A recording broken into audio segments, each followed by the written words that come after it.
It's July in the Valley of the Sun. That means baseball in downtown Phoenix and the air-conditioned comfort of Chase Field. The Dodgers in town tonight for the series finale and Baseball in Focus edition of Diamondbacks Baseball. Special coverage with guests and player in-game interviews as we focus on the art of pitching. It's a special pitching edition of Diamondbacks Baseball on Fox Sports Arizona. And good evening from Chase Field. Welcome to the broadcast. Steve Berthiaume, Bob Brenly along the way. The third of a three-game series, the Diamondbacks and the Dodgers. The rubber game of the three-game set. Bob, it's time to win one here.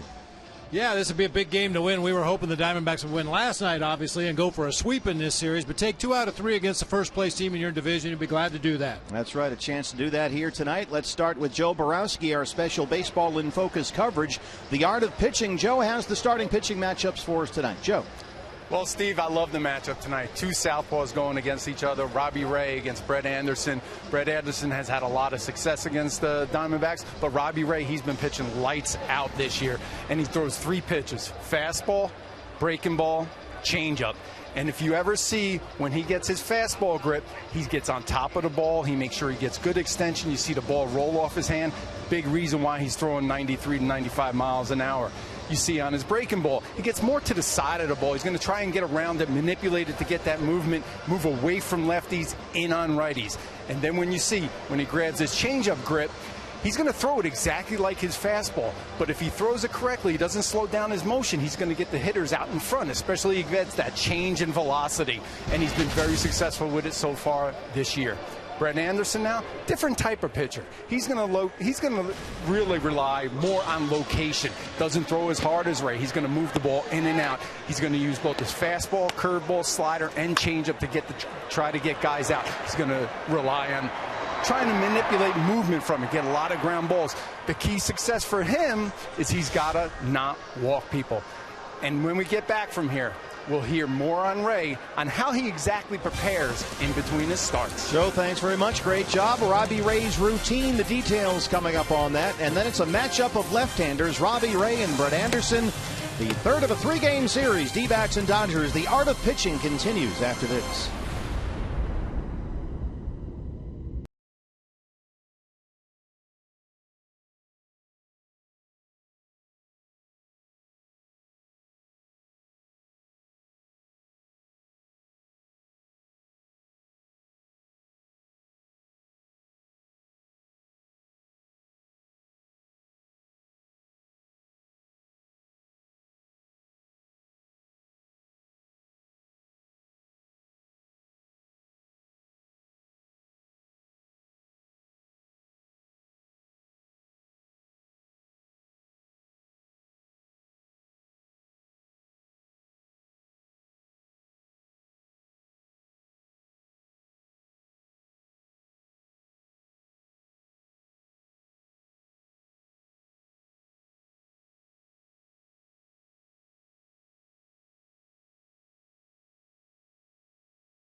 part by Cox Gigablast. How will you live the gig life? By Lone Butte Casino.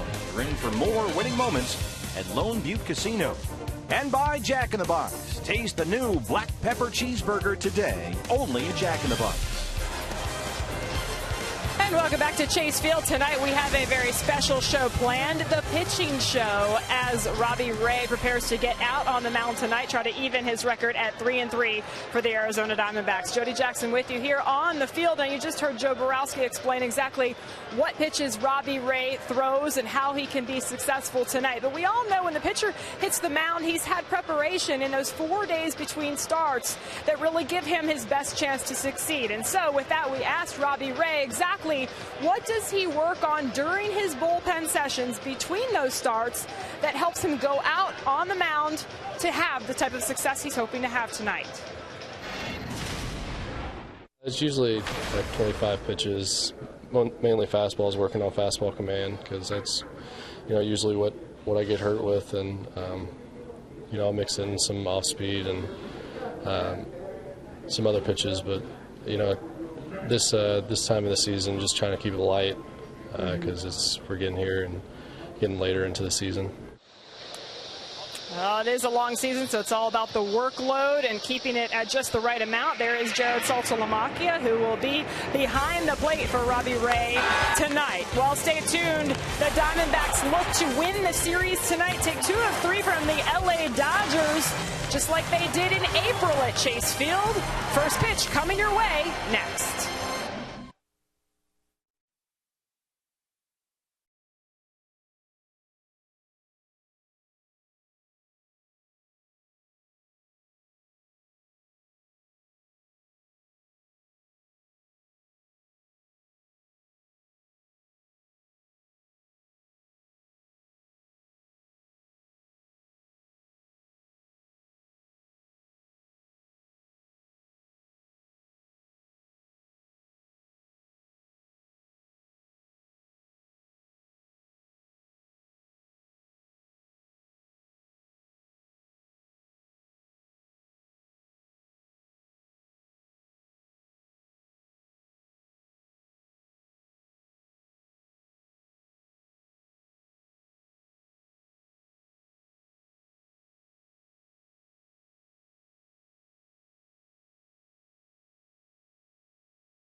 Won consecutive home series against the Dodgers in the same season 2000. 15 years is long enough. A win tonight would make it 2 of 3 versus LA for the second time this year here at Chase Field. And your Arizona Ford starting pitcher for Chip Hale's Diamondbacks tonight, Robbie Ray, his 7th start facing the Dodgers for the second time this year. The numbers on Robbie: an outstanding 1.98 ERA. He has allowed 2 or fewer earned runs, Bob, in 5 of his first 6 starts. And command really hasn't been much of an issue for Robbie Ray up to this point. That was the concern going into this season, because in the past he had sprayed it around pretty good, but his fastball command has actually been the strength when he's been out there on the mound. Mike McClinsky is the plate umpire. Kike Hernandez, the start in center field tonight, leads it off. We're underway.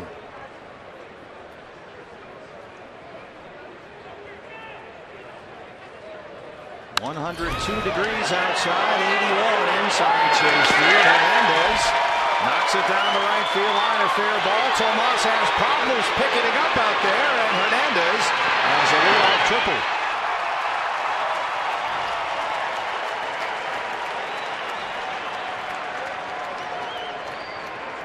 Second triple of the year for Kike Hernandez.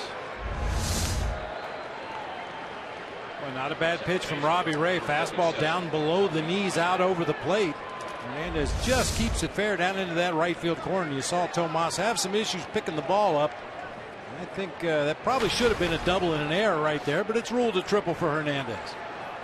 Getting just his fourth start this season in center field. A different look to Don Mattingly's lineup tonight against the left-hander Robbie Ray. Here's D-back killer Howie Kendrick. And right away, the last thing you want is him up there with men in scoring position, because the Diamondbacks have had no answers for Kendrick, coming off a 4-hit night last night. Is the second batter of the game too early to intentionally walk the guy? Never when it's this guy. He has been so hot against the Diamondbacks, especially recently.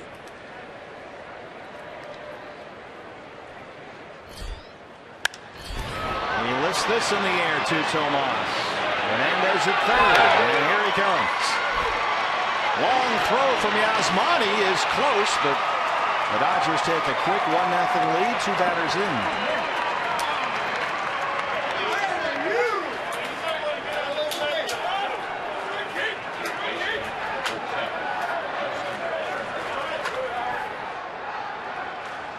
The battery tonight of Robbie Ray and Jared Saltalamacchia. Let's get the scouting report on Robbie Ray from the Diamondback catcher. What are the keys?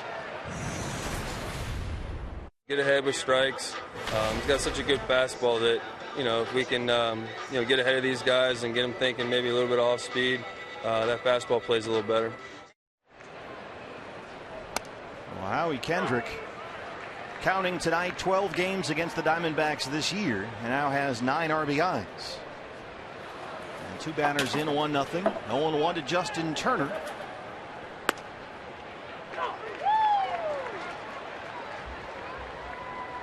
Hitting .316 this season, 11 home runs.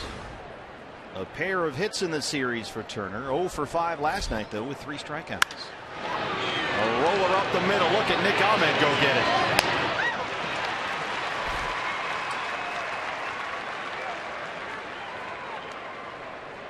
So smooth, covering that ground up the middle of the field. Another throw on the run, gets a lot on it. Goldie has to go up the ladder, but comes back down on the bag, and plenty of time to get the out. Yasiel Puig.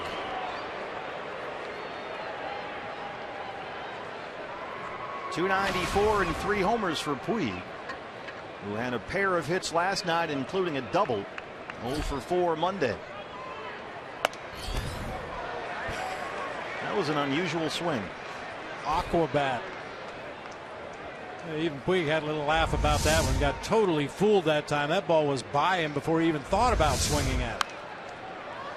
Swung that one like it was a sand wedge or something. Rays ahead 0-2.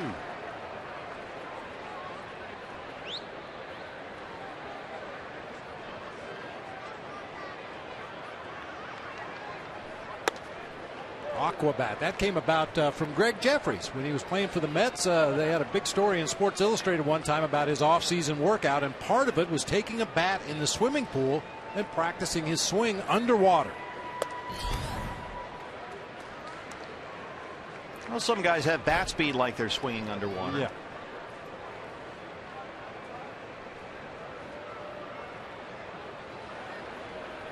Not Howie Kendrick, though.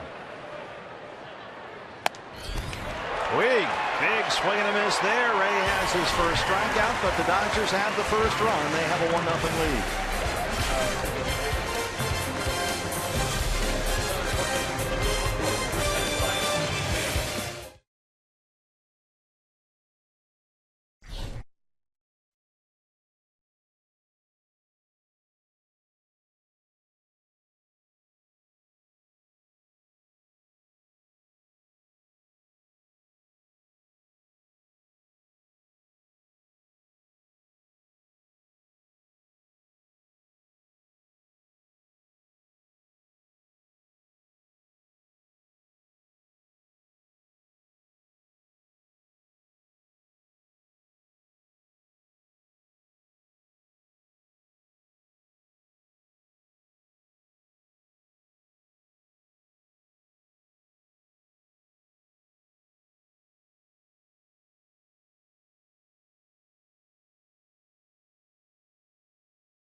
it's been a long haul for LA. Your Arizona Ford starting pitcher for the boys in blue, the left-hander Brett Anderson.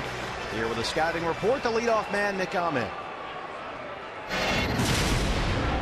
He just attacks his zone. He kind of mixes it up, throws his off speed for strikes, and doesn't really have a lot of patterns. But we just look to get the ball up in the zone and get some good pitches to hit early, and just try to put a lot of pressure on them in the defense. And Nick in the leadoff spot tonight for Chip Hill. Yeah, ideally, you make Brett Anderson get the ball up. There's that sinking two-seamer, a slider, changeup. Everything is down, down, down. 69, almost 69% ground ball percentage this year. The best in the major leagues. No pitcher in baseball gets more ground ball outs than Brett Anderson. And this might be one right here. A high chopper. Nick hustling up the line. And the throw pulls Van Slyke off the bag. Ahmed's aboard to lead it off. That was a mile high up in the air. And too high for Anderson to get Ahmed. That's a base hit. Good old-fashioned AstroTurf base hit. He's banging off that hard dirt out in front of home plate, and Anderson has to wait for that ball. And with Nick Ahmed streaking down the line, his throw to Van Slyke is offline, but too late anyway. Brings up A.J. Pollock.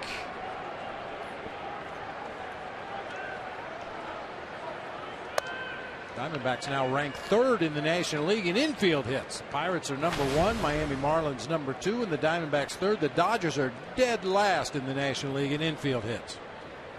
AJ, that .294 batting average, the lowest it's been since the middle of May. And Bob, when you're facing an extreme ground ball pitcher like Brett Anderson, and as we mentioned, he is number 1 in all of baseball. The Diamondbacks are always extra aggressive anyway on the bases, but do you have to step it up even more to try to avoid double plays? I think you use the hit and run more so than the straight steal, unless you can get a jump against Brett Anderson, and then you go ahead and try to steal the bag. But against serious ground ball pitchers, if you try to play station to station baseball, you're going to have a lot of ground ball double plays. That's just a fact of the game. So we used to like to get the runners in motion regardless of where we were at in the order, who the hitter was, who the runner was. Get moving. 2-1 count right there. Ahmed holds. That's in there for a strike, and it's even 2-2. The lineup for Chip Hale's Diamondbacks today. We'll see Nick Ahmed at the top. He'll be at shortstop, already on base. A.J. Pollock at the plate right now. Paul Goldschmidt at first. Yasmani Tomas out in right with Aaron Hill at second. Jake Lamb at third. Saltalamacchia doing the catching. David Peralta in left, and Robbie Ray on the mound.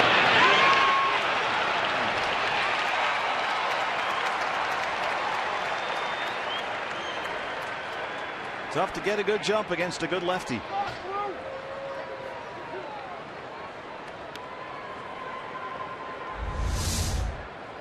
That is caught stealing 1-3-6 on the putout.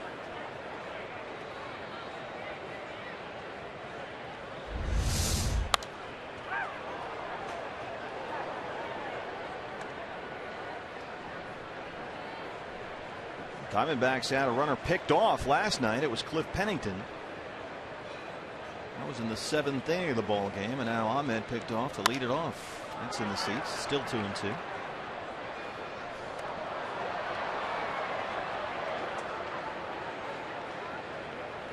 Brett Anderson unbeaten in his last 4 starts. He's coming off wins over the Giants and the Marlins. That is foul down the right field line. Anderson outstanding his previous start at Miami. That was last Friday. He went 7 innings, allowed just 1 run on 5 hits, and had 10 strikeouts, a season high. He's not usually a strikeout pitcher. Yeah. Ask Oral Hershiser about that before the ball game today. He said he just had a real good breaking ball against that Marlins team. This one has a chance to drop, and Van Slyke can't get there. Pollock's aboard. Hustles back, and he's picked off. The first 2 batters in the ball game have reached for the Diamondbacks. They've both been picked off.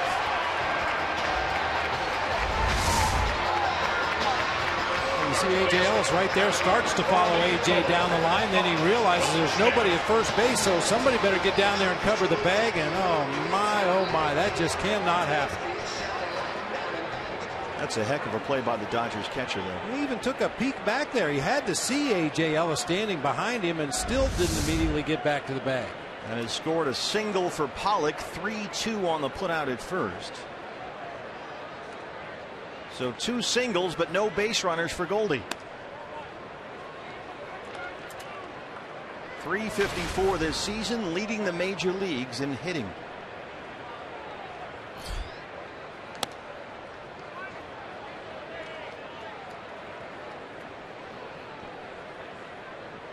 Well, I don't think I've ever seen that. First 2 guys reach and then picked off, bang bang. Not like that. Certainly would change the complexion of this ball game already with the Dodgers on the board. Got Goldie up there with 2 on and nobody out. He's ahead 3-0, leading the National League in walks and on base percentage. Tomas would be next. There's a strike.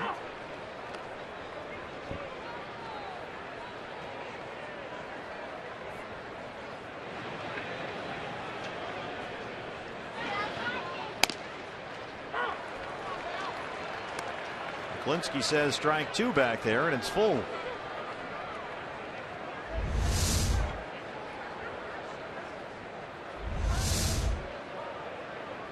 Dropped that big breaking ball in there. 3-2 to Goldie. Ball 4.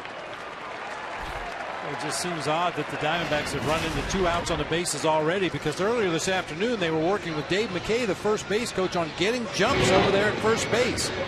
I have to admit, this is a drill I had never seen before. Dropping that tennis ball, the runners take their lead off, their crossover step, and try to catch the ball before it hits the ground. And Dave McKay kept moving farther and farther and farther towards second base, forcing them to really accelerate into their crossover step. One of many things that Diamondbacks do on a daily basis. Today it was base running over there at first. Shatters the bat in half. Van Slyke, the backhander, he'll have to also to get Tomas, and he does. And Van Slyke may be injured here. Adrian Gonzalez, the night off against the lefty starter Robbie Ray. Scott Van Slyke making his first start this season at first base, and he's limping off the field. He is walking very gingerly as he comes off here. That leg slid into the bag.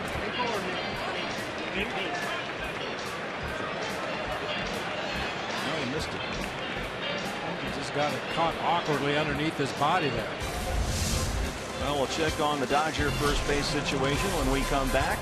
Dodgers lead at 1-0 after 1.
Team, it's been a long time.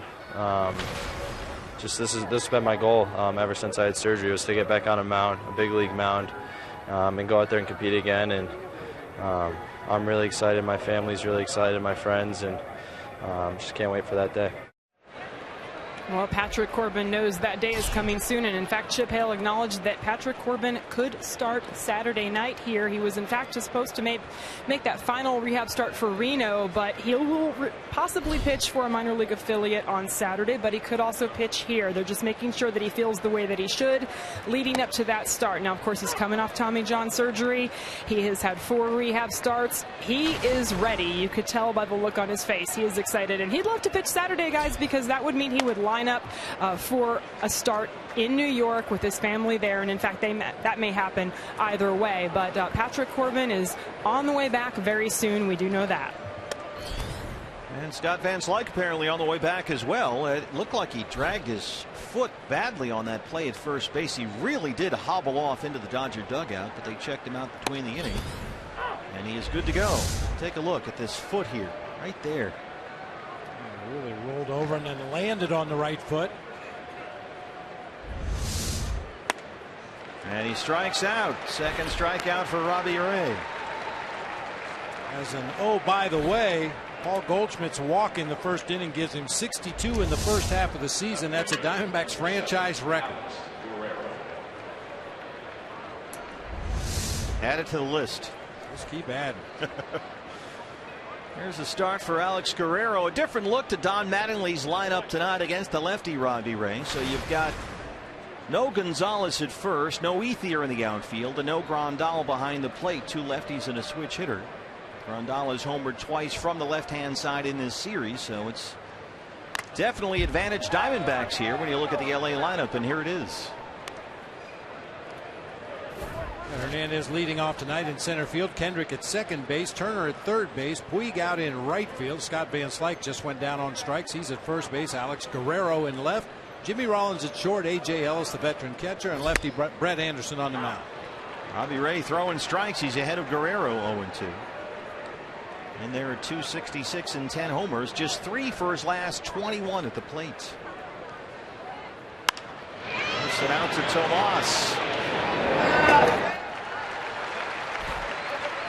5 in a row set down by Robbie Ray. Let's take a look at the Diamondbacks around their left-hander, our mid-first bank starting defense. Peralta, Pollock, Tomas once again left to right across the outfield. Lamb and Nick Ahmed on the left side of the infield. Aaron Hill and Paul Goldschmidt on the right side tonight. Jared Saltalamacchia doing the catching for left-hander Robbie Ray.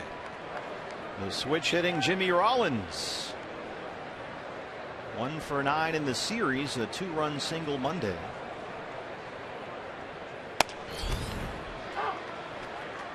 Robbie is out there just firing strikes. Filling it up. 21 pitches, 16 strikes. Rollins just under 210 with 7 homers.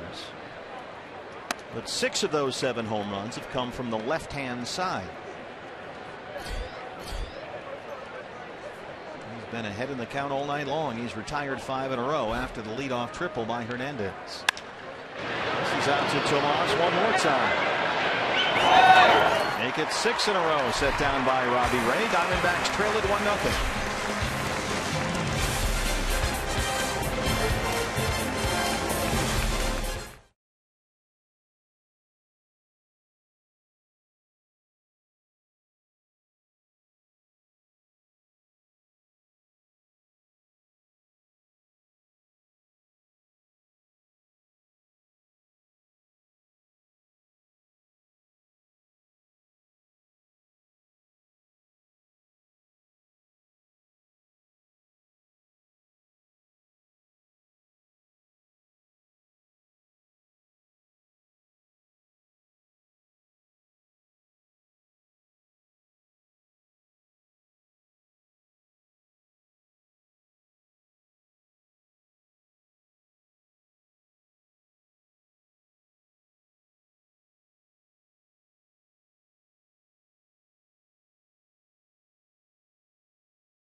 Thanks for doing this, man. You got it. We appreciate it.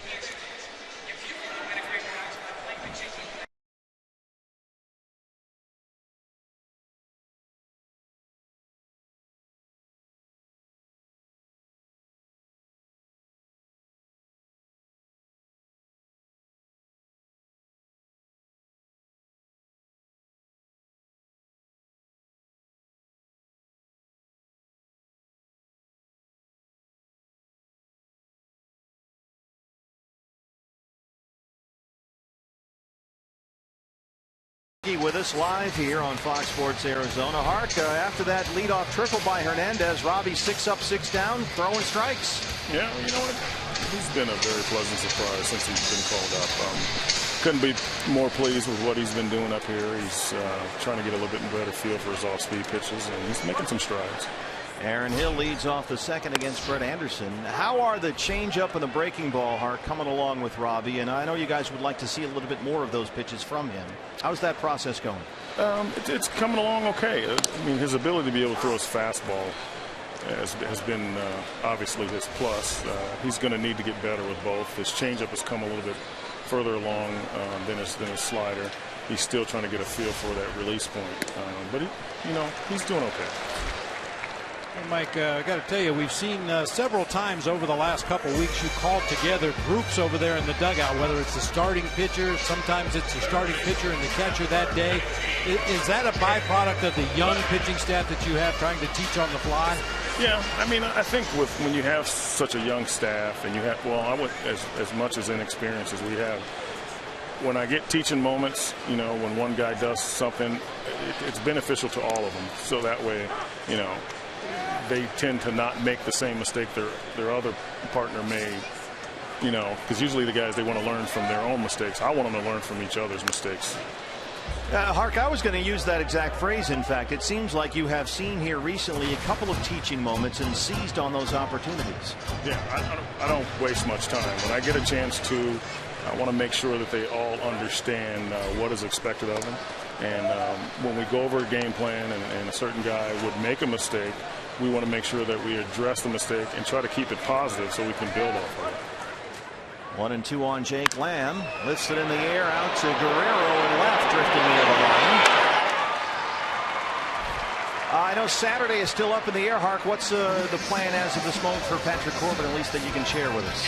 Well, I mean, Patrick's ready. I mean, he's had plenty of rehab starts, which is, kind of got together as a group and all, put our 2 cents in, as you would say, and came up with the fact that, we might as well get Patrick out there one rehab start before, because I was cutting him back anyway. He was only going to go 4 and 60 down there, like I do with most of the guys in spring training. He's going to go on 7 days rest, so he should be plenty ready to go, and he should be good to go 6 and 90 pitches. Do you see him finishing out the season from here, just on a regular schedule, trying to get 130, 150 innings, somewhere around there, something like that? Yeah, I think that's the plan. The plan is to get him 15 starts, and hopefully with that run into the end of the year, that adds up to about 125, 130 innings, and we get progress, and we kind of leave this season with a little bit of perspective and a little bit of excitement, knowing that he'll be in our rotation next year. Mike, we're looking at some video of Patrick Corbin throwing a side session. At this point, getting so close to his return to the major leagues, is there anything specifically he needs to work on those side sessions, or is it just maintenance? Well, it's more about repeating his delivery. I mean, I think that's probably the biggest thing that most guys come back from any kind of surgery lack, and that's the repetition. And the only way he's going to get the repetition is to get out there in his pins every 5th day, and in his bullpens every 5th day, and get after it out there. I mean, it's not much we can talk about or much film we can watch on it. We just got to get him out there and get some repetition. That one hit David Peralta after the walk to Saltalamacchia, so the Diamondbacks here will have 2 on and 2 out for the pitcher Robbie Ray. Peralta in there against the lefty. Just caught a piece of his uniform there. A couple runners on base for Robbie Ray. What kind of hitter's Robbie Ray, Mike? Below average. Hark, how involved are you in your pitchers' batting and what they go through offensively over the course? I throw them batting practice before every one of their starts, but anytime they get hits, it's because of me. But when they don't get hits, it's all Greeny's fault.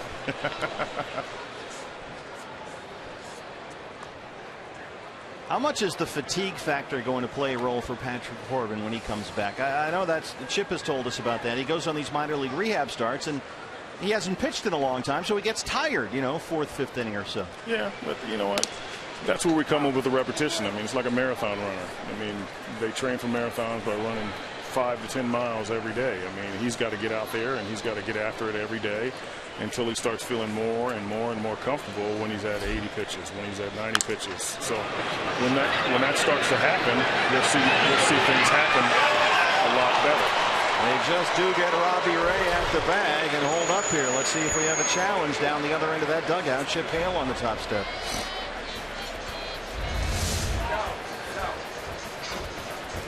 Anderson has the ball and a foot on the bag. Mike, thanks very much for doing this. We appreciate it. You got it, guys. Thanks for having me. We are through 2 innings. Diamondbacks trail the Dodgers 1-0. Brandon Webb in the booth when we come back.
Focus broadcast on our Diamondback Dodger game. Brandon Webb, the Cy Young winner, here with us in the booth. We've got Chase Anderson on a headset in the dugout. We're drowning here, Webby, in pitchers, basically. I thought this was supposed to be a hitter's ballpark. Oh, no, it's pitcher's show, so we're going to hit up the pitchers tonight.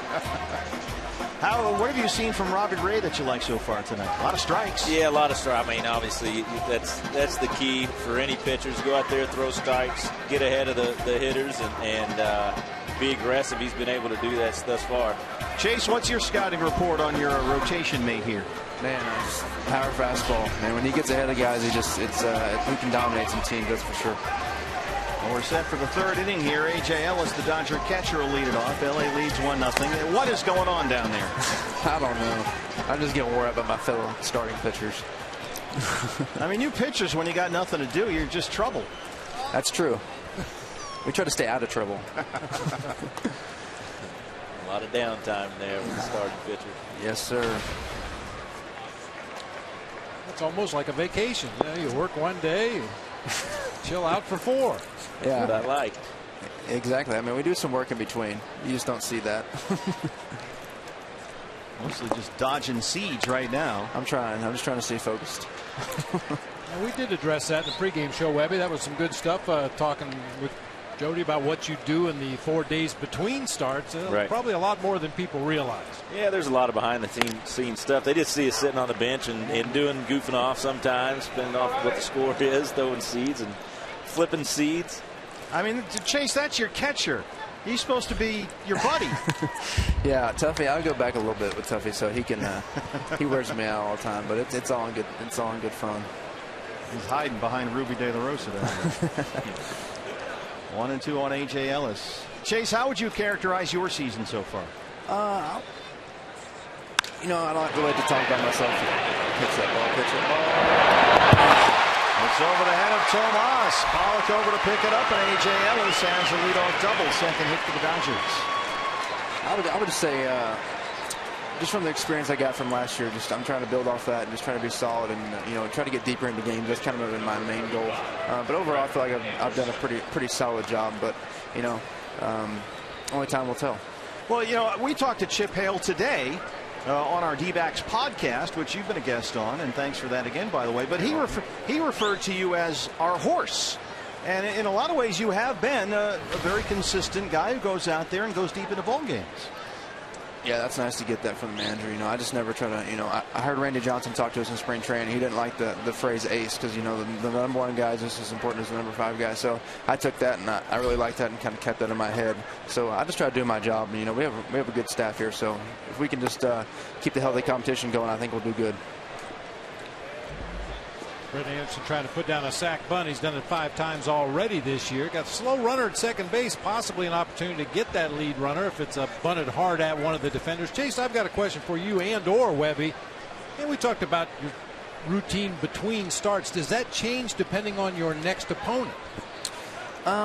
Not really. I mean, maybe the bullpen a little bit, but you know, the stuff I do for working out and running and all that kind of stuff, that's pretty much the same. And I watched the video the day before, but everything's pretty much the same. Consistency is, you know, kind of the name of the game for me. I guess I was referring more to your side session in between starts. If you're facing a team that you know is a dead fastball hitting team or a good off-speed hitting team, does that change anything? Yeah, I mean, you try to work on what's going to, you know, help take you into that next start and what's going to try to keep you successful in that next start. So I think for me, I kind of got away the last couple of starts from fastball command. I think if I get that back, which I worked on that yesterday in the bullpen, it'll help me out against the Rockies because, you know, they're a good fastball hitting team, but you have to learn to establish that and beat those guys with it. Now, Chase, there's something we don't see very often at all. Chip Hale going out there. The bunt coverage here has looked a little discombobulated, and I don't think the skipper is too happy right now. What goes on in these situations when it's conference time at the mound almost after every pitch? I think he just went out there and just kind of told him just so everybody's on the same page, get the right coverage going, and just to understand, you know, just throw a strike and let the guy bunt the ball and try to get it out. Now, right here comes Goldie. What's the pitcher's responsibility here? Right here, just, you know, third base side, you know, the Lamb's going to be sitting there. He's going to see if it's a hard bunt. If it's hard, he's probably going to field it, but Robbie has a third base side and try to get the guy at third if possible, but, you know, just to make sure we get one out. The 1-1 pitch. There we go. Now, how does that change? It's 1-2 now. How does this change things? I still think he's bunting, so it's the same play. Webby, is this a distraction for you if you're the pitcher? There's a lot to think about here. A little bit. That's why they don't trust us getting the signs from the third baseman. They shouldn't. They have the first baseman come over and say, "You got the third base side." Try to get him. Listen to the catcher. He'll let you know if to go to third or just go ahead and get the out at first. Right. 1-2 pitch. Anderson squares again and strikes out. He pops it up in front of Low Bundy. So that's 3 strikeouts for Robbie Ray. And the first down here in the third. And one advantage Robbie had there being a left-handed thrower, much easier for him to field that bunt on the third base side of the field and make that quick throw on to third base as opposed to a righty who's got to spin all the way around. Yep. Much easier. Now, Chase, it's a little different lineup for LA today because Robbie's out there. He's a lefty, obviously. So yes. you're not dealing with Ethier. You're not dealing with Gonzalez. There's no Grandal. But what's it like to face this LA lineup? I faced him a couple times, so I would 3, 4 times now. I think just you have to really just try to get that strike one. When you get strike one, it's key, especially at a team like this. You know, they can swing the bat a little bit. So when you get that strike one, you fall behind in a good hitter's count, 2-1, 2-0. You got to make your perfect pitch, and it's tough. You don't give yourself much margin for error. It's one of the few times Robbie hasn't thrown strike one tonight. Kike Hernandez, the center fielder. That's a fair ball down the left field line. Ellis is going to come around and score here. And Hernandez, who tripled and scored to lead off the ball game, has an RBI double.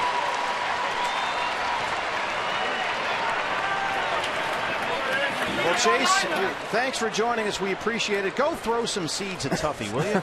All right, sounds good. Thanks for having me, guys. I appreciate it. Thanks very much. Continued success. Thank you very much, guys. Kiko Hernandez hit one down in the right field corner for a triple to start the ball game, and now pulls one down into the left field corner for a double. He's got half of the cycle already. He's only had 2 at bats. And LA has a 2-0 lead. Hernandez, who's already scored once in scoring position for Howie Kendrick. Kendrick drove Hernandez in on a sacrifice fly his first time up. Webber, what do you make of this guy? You can't get this guy out. He's been a D-back killer. Huge couple of nights. Actually, all year. I mean, he's been doing a great job, just moving the ball left field, right field. I mean, just showing some power, moving runners over. He's just doing a great job of with the bat. Did you have a guy? Who was a guy that you really had trouble getting? Oh, Brad Hopp. Brad Hopp. Yeah, Colorado. Yeah. Man, he owned me. It's always, the beauty of that question is it's always some random guy. Yep. You know, sometimes it's a guy that's hit 500 homers and that kind of, but it's always some random, relatively, could be anybody. Yeah, it usually is. Yeah, he's a great low ball hitter, left-handed hitter, and just obviously saw my sinker well. Seeing your sinker was never a problem. It was just hitting it. He hit my sinker. The way that thing moved. Holy cow.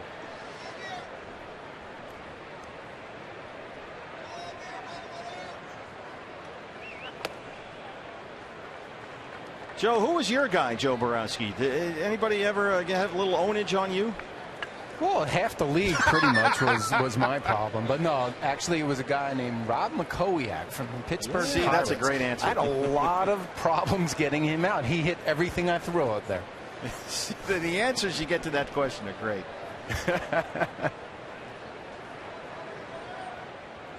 Two and 0.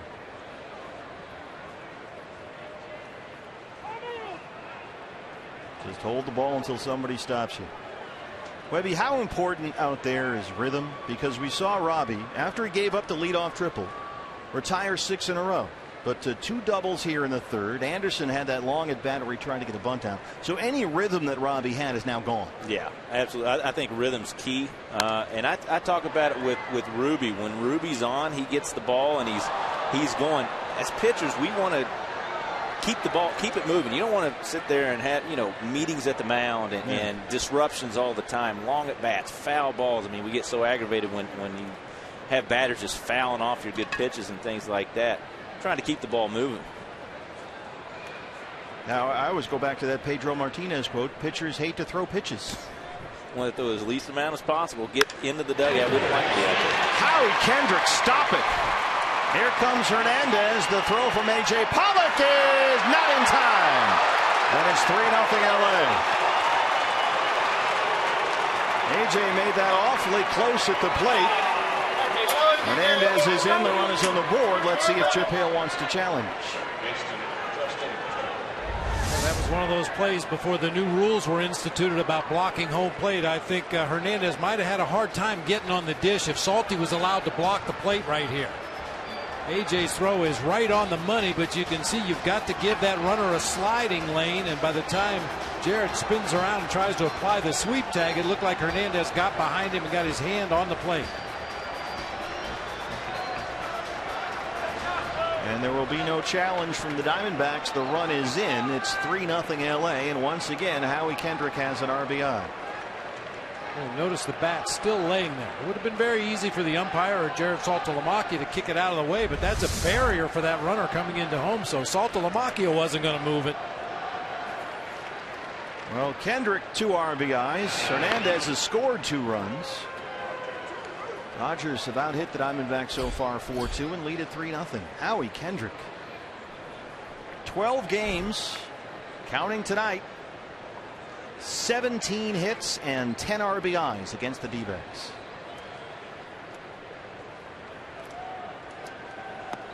Justin Turner.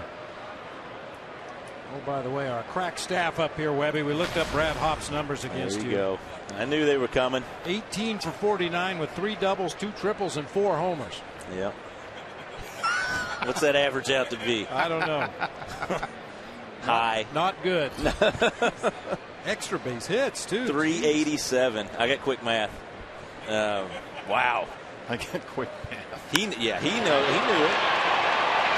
Deep to center field. That one is on the track. It bounces off the wall. Low Bundy is going to wave Kendrick home here.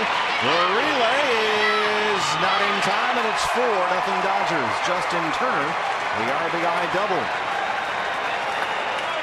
Dodgers with 4 hits in this inning, 3 of them doubles.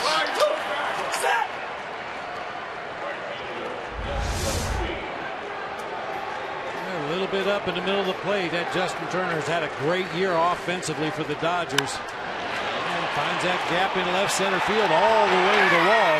Howie Kendrick, this stage of his career, running is not something he does great, but he was able to score from second base easily.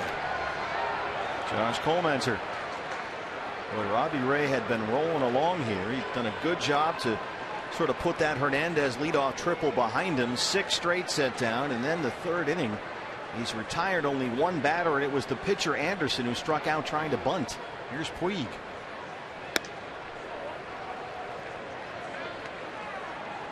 Puig a strikeout victim in the 1st.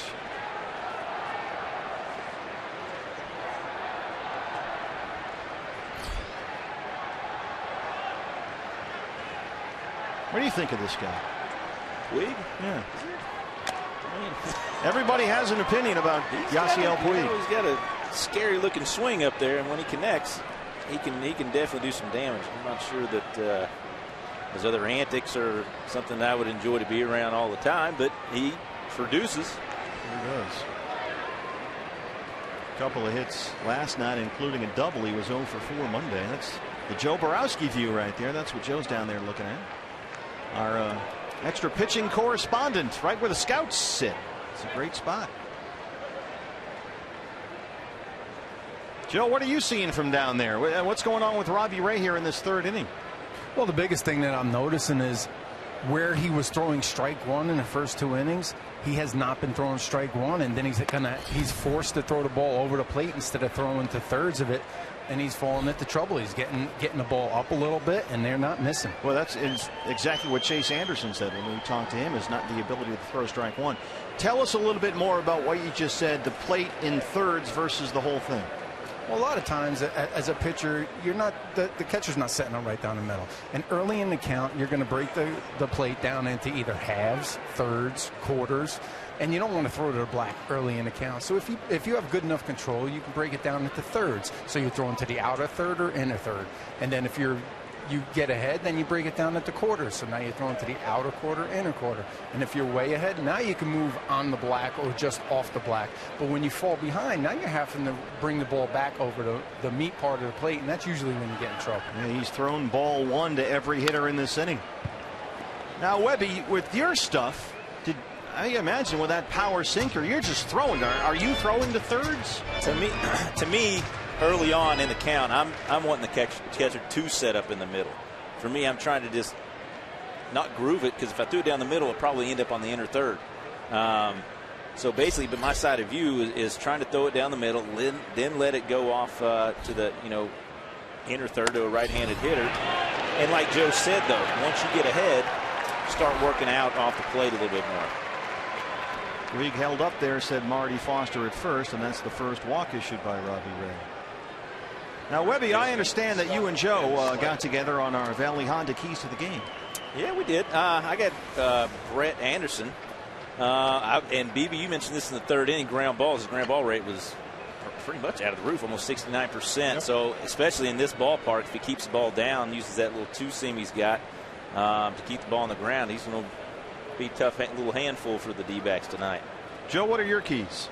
My key for Robbie Ray was aggressive in the strike zone. And for the first 2 innings, it looked fantastic. But all of a sudden, he started falling behind with first pitch. He wasn't getting ahead, and now he's getting hurt because now he's having to be in the strike zone instead of being able to throw his pitches and work around it. And you have to be very careful with big Scott Van Slyke up there, who's got a tremendous contact to damage ratio. I mean, he's got 130 career hits, Scott Van Slyke. 56 of them, or roughly half, have been for extra bases. So this is where a pain in the neck inning becomes a disaster inning with one swing if you're not careful. Do you pitch any differently, Joe, to a guy that has big time power in this situation? Well, a lot of times you work to what your strengths are, but you can also use to his aggressiveness. So if he's a guy who likes a fastball when he's ahead in the count as the hitter, maybe you throw your changeup, you get him out in front, maybe have him roll over and get into a double play. So it's kind of a cat and mouse game. There's a sky high pop up. Salty will give it a look, and it's behind the backstop.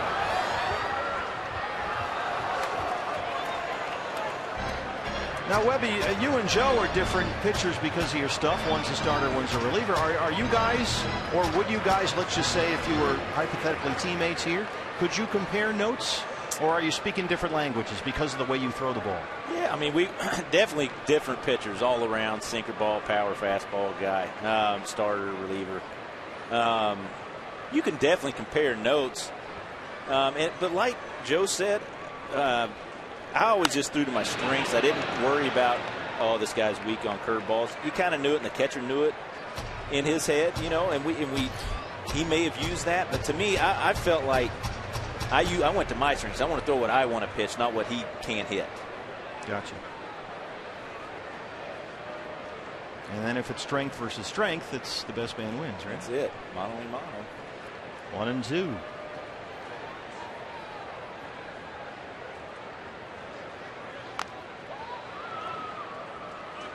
What about ballpark factor, Webby? This is obviously considered a real good hitter's park here at Chase Field. There's a lot of good hitter's parks around baseball, but there's some parks that are built for pitchers. Yeah, Did that change your approach against a team?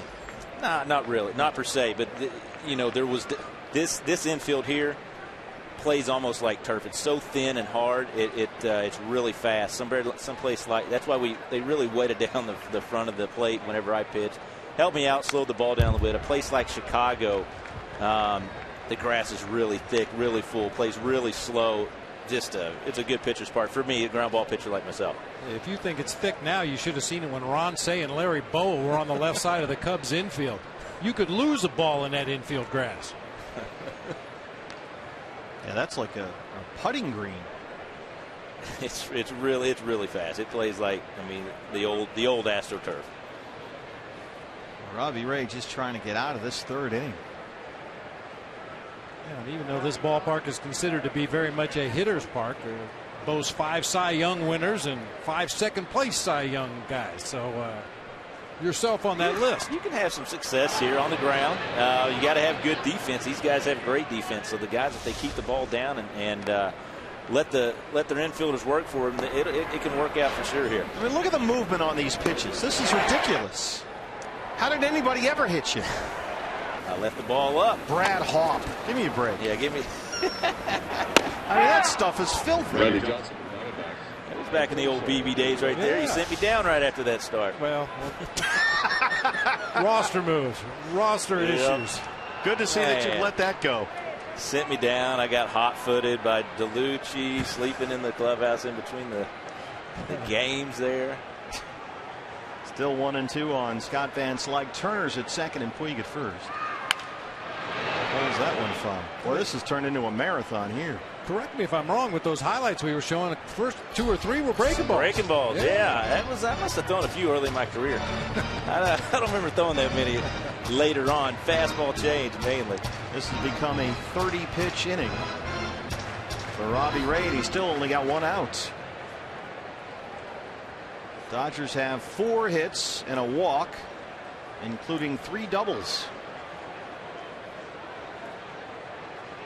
And it's still 1-2 on Scott Van Slyke.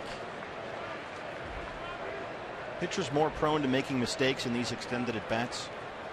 I'd say, you know, especially in the 30-pitch inning, he's starting to wear down here. He's definitely more apt to leave the ball up in the zone just because he's getting tired out there from throwing that many pitches this inning. It seems oftentimes that the hitter ends up winning these battles. A lot of times they do. I mean, it's a war of attrition at this point. Here comes number 10 in the at-bat. Yeah, I'm not sure. I can't put a finger. I don't know why. It seems like hitters always end up winning these. And it's a 1-2 count. I mean, you occasionally see this on a 3-2 count where a guy's fouling. The pitcher's trying to throw strike 3 and doesn't want to walk the guy. But on a 1-2 count. Now, BB, if you're back there as Salty, what fingers are you thinking about? Oh, we got to try something else here. Or do you stick with the strength? I don't think there's anything wrong with loosening somebody up. I'm not talking about hitting Scott Van Slyke, but he's obviously in swing mode right now. Anything that's thrown up there, he's going to swing at. And he swings at that one. He drives it to left, but Peralta's in front of the track. And that's the second out here in the third. I mean, he had no fear of the ball coming inside, diving out there the way he always does, the way a lot of these Dodger hitters do, dive in toward the plate. If you're heading the count 1-2 and he's fouling off everything, throw one up there underneath his beard and loosen him up a little bit. He might not be as anxious to lean out over the plate and take away some of those good pitches. 2 down for Guerrero. Now Joe Borowski down there. I mean, if you're in the bullpen watching this inning, as Josh Colmenter is, along with Mel Stottlemyre Jr., and you're basically on standby here, what's the thought process while you're watching this happen? Well, right now, if you're the long reliever, you're getting yourself to the point where if they call down, you're ready to go in the game. But now I'm sure Josh is loose, so he's just watching, and he's probably going pitch for pitch with Robbie, making sure he doesn't overdo it while he's in the pen, because he may be back up in the next inning if he doesn't get in this inning. Fly ball backs up Tomas in front of the right field wall, but he's got room. And that third inning finally ends for Robbie Ray, but the Dodgers get 3. They lead it 4-0.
It's easy, bro. It's easy. Go there. All you guys want to make their pitches, your pitch. You ain't gonna make mistake. You don't want to make mistake, but it's gonna happen. Yeah, part of the game. Sometimes you don't feel really good, like the day in San Francisco. You Vilo wasn't there, and you was trying no hitter, but you competed. You was making your pitch. You say, all right, I have my Vilo now. Let's make my pitch now. You know, like those couple games. Sometimes you're not gonna feel like good physically, but you have to compete. You got to go out and compete. Wellington Castillo wearing a Fox Sports Arizona microphone, talking about the days you have to go out there, Webby, when you don't have your velo, as he refers to it, velocity. Yeah, velo or your good stuff. Sometimes you just don't have any of your pitches. Sometimes you may have a fastball that's working. You can get ahead, but your curveball or breaking ball or changeup's not working. You just have to go out there, and that's what he said. You got to compete. You got to deal with it and do the best you can with what you have that day.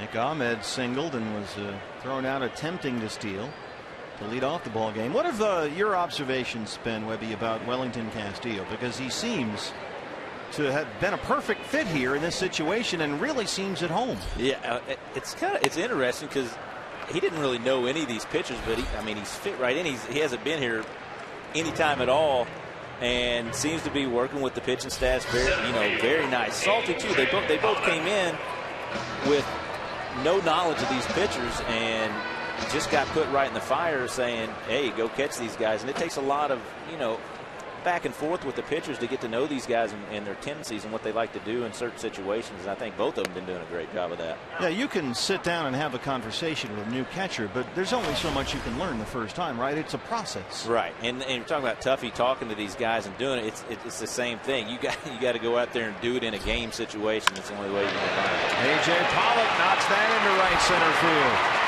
Hernandez over to count it off, and A.J.'s 2 for 2. Take a look at the Dodgers around Brett Anderson tonight. It's our mid-first bank starting defense for Los Angeles. The outfield will be Guerrero in left, Hernandez in center, Puig over in right field. The left side of the infield is Justin Turner at third, Jimmy Rollins at shortstop, Howie Kendrick, that guy, at second base. Scott Van Slyke filling in for Adrian Gonzalez at first tonight. A.J. Ellis doing the catching for the lefty Brett Anderson. Okay, Joe Borowski, you're down there sitting among the scouts. Let's say you're Brett Anderson out there. How are you pitching to 44 up there? He is going to have to hit my pitch. I'm not going to give in to him. If I walk, I will take my chances with the next guy, especially in a situation where when you go over in your pitcher's meeting, this is the one guy on the team you do not want to beat you. We hear that expression used all the time, Webby. Is there another way to put it? What does that mean exactly? No, there's always a guy. You go in your meetings and there's always at least one guy, usually one guy. Goldie's the guy, at least, you know, on the D-backs that you're in certain situations. If there's nobody on, then you don't have to be so careful. You're still going to be careful, but you get in certain situations with guys on first, you know, for sure with guys in runners in scoring position. If there's a base open, you're going to be really careful with them. And like Joe said, try to make them hit your pitch. If he doesn't hit it, you walk him. It's not a huge loss. And I think the scoreboard also tells you when you can go after Goldie and when you should just pitch around him or walk him intentionally. Well, Joe Borowski, what about the idea that, all right, I'll just take my chances with Tomas behind him, but here's what you're dealing with Goldie. Brett Anderson gave up 2 homers against him this year. But what about the Tomas factor, Joe? Is it a factor, I should say?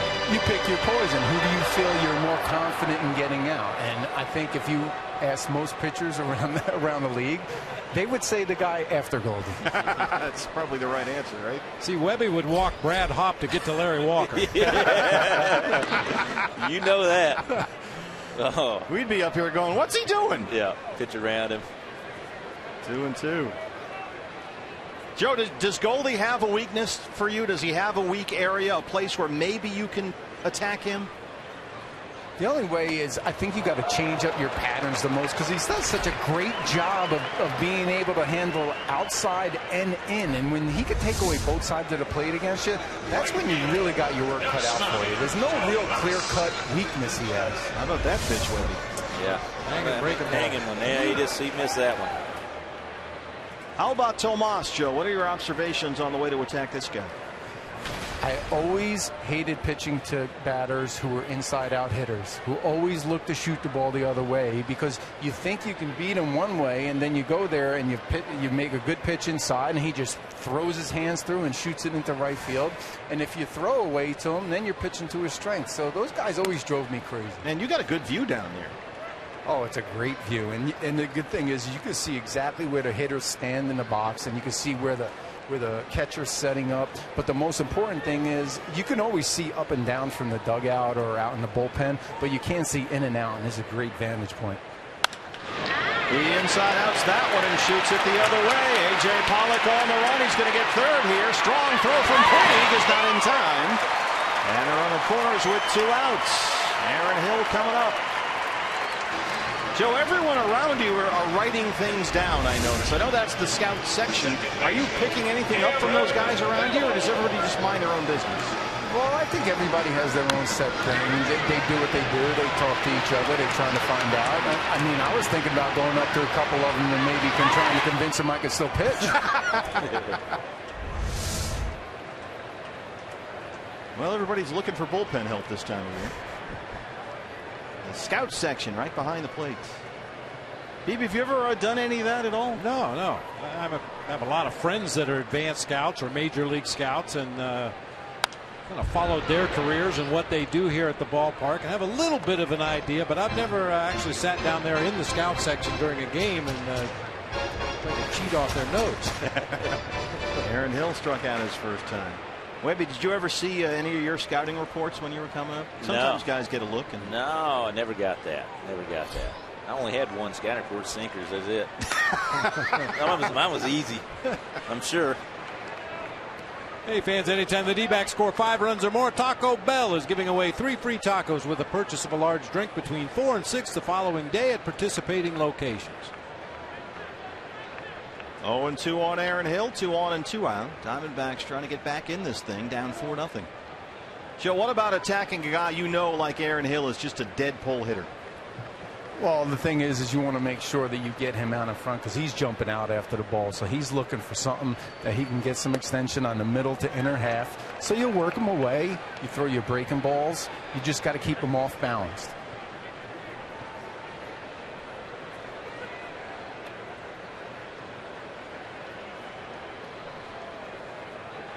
One and two.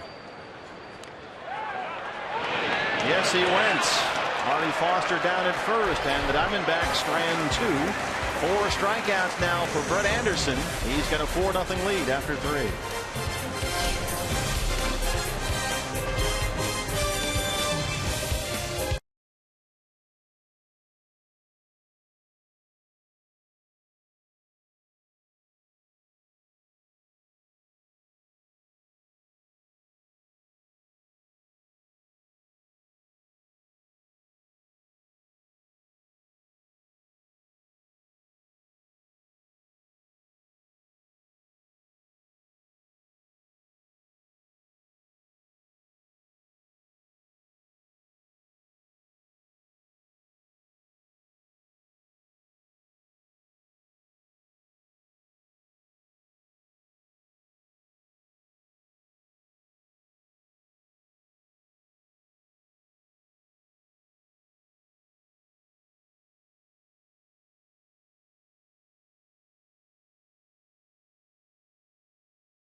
Right-hander. They trail the Dodgers 4-0 here.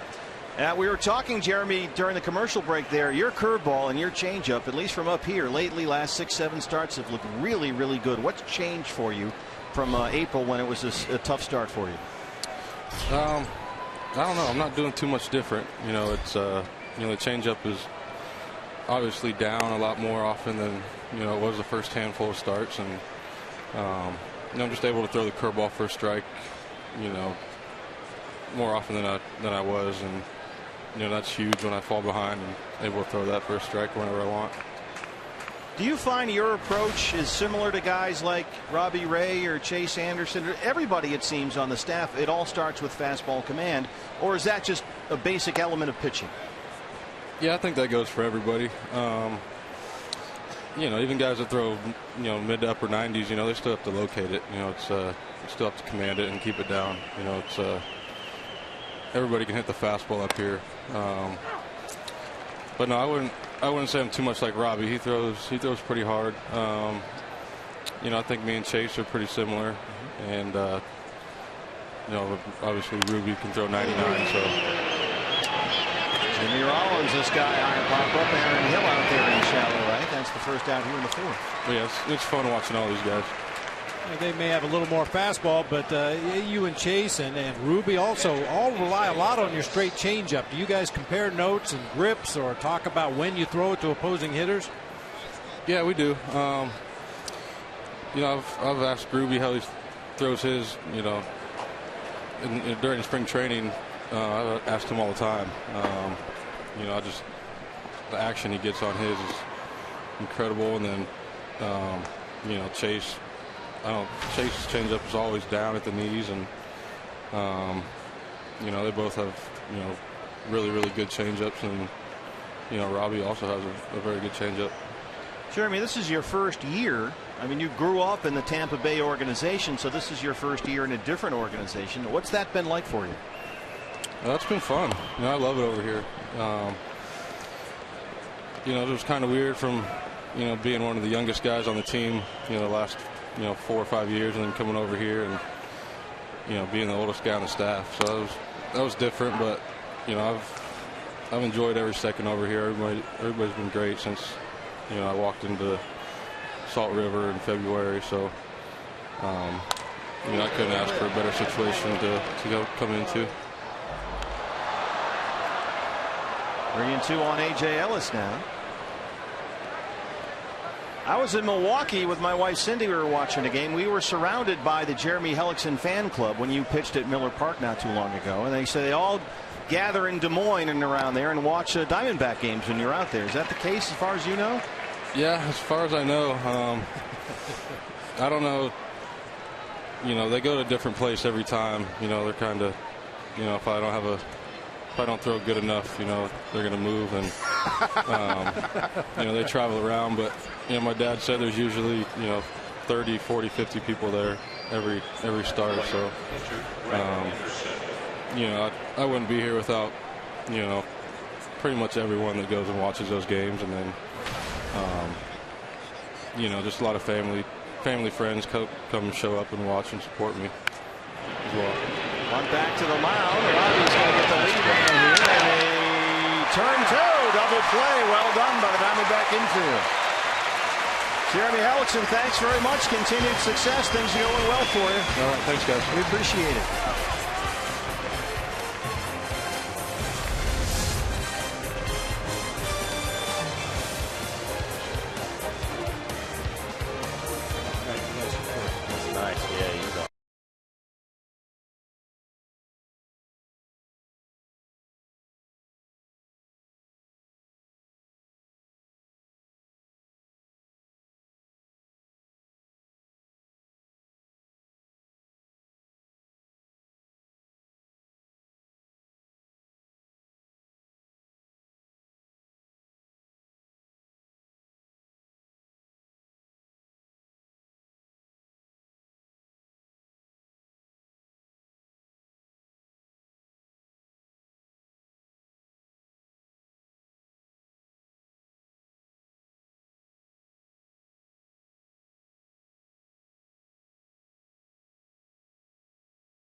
Decided not to challenge.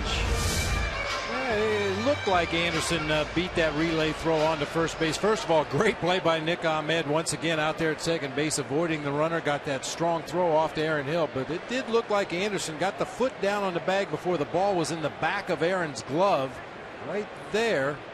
Well, he's safe. Marty Foster with the out call at first. You saw Tim Wallach thumbs down, the Dodger bench coach, and they decided not to challenge. Well, maybe the Dodgers video coordinator has been instructed if it's too close, we don't want to waste an appeal. So that was very close, no doubt about it. It looked like Anderson got his foot down on the bag, but we move forward. That's when you appreciate the really outstanding job that Alan Campbell does for the Diamondbacks, making quick calls on those decisions, and he's done a great job. Chip Hale talked, matter of fact, to us about that today on our D-backs podcast, which will be up on the website shortly. A long interview today with Chip, and he was very quick to give all the credit to Alan Campbell and the way that whole process works for the Diamondbacks. A little roller to Turner at third. What? He throws out Jake Lamb to open up the Diamondback fourth. And when you think about how important those calls are, that position is getting just as valuable as the 25th man on the roster. If you've got a good video guy in there that's got a quick eye and knows what he's looking for and understands the process, that's invaluable to a ball club. Well, you said the word quick, and that's what Chip mentioned to us. Not only is the call challenge yes, challenge no almost always correct, they get it into that dugout and onto that phone with Glenn Sherlock really, really fast, and that's what really stands out to Chip. The process works really well in that Diamondback clubhouse. Here's one more look. I mean, this is fairly clear cut. He's in there.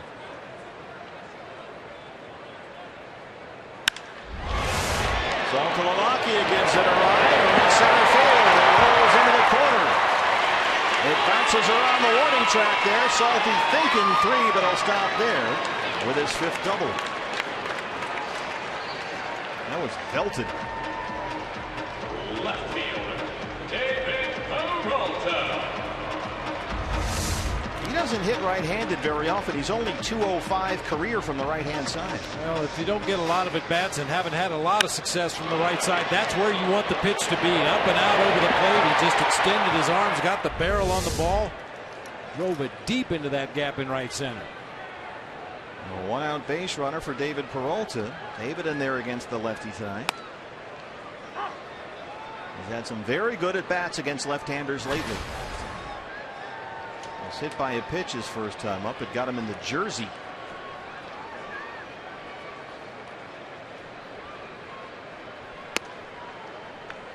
Hey, when the D-backs win, you win at Papa John's. The day after every Diamondbacks win, you get 50% off your regular menu price online order at Papa John's. Enter promo code DBACKS50 at papajohns.com.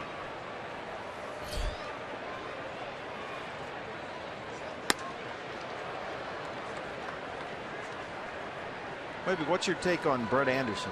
Well, looking at that pitch right there, you can see why he's getting a lot of the ground balls. That was a nasty pitch. Had a lot of tilt, a lot of downward action. The one that Salty hit was just a bad pitch, and he hasn't thrown too many of those.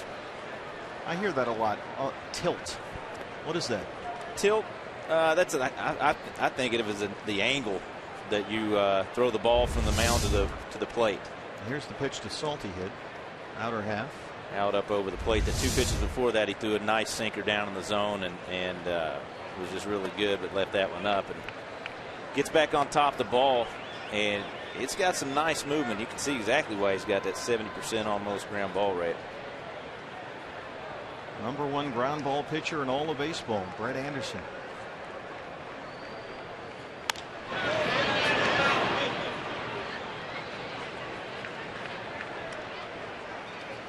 He is unbeaten in his last 4 starts and a 3.13 ERA for the season coming in. He's been a very nice acquisition for LA. A guy that's had a very promising career, often derailed by injuries. It's just been one thing after another.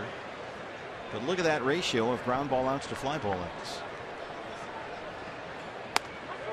Drops that one on Peralta. 5 strikeouts for Anderson, 2 down in the 4th.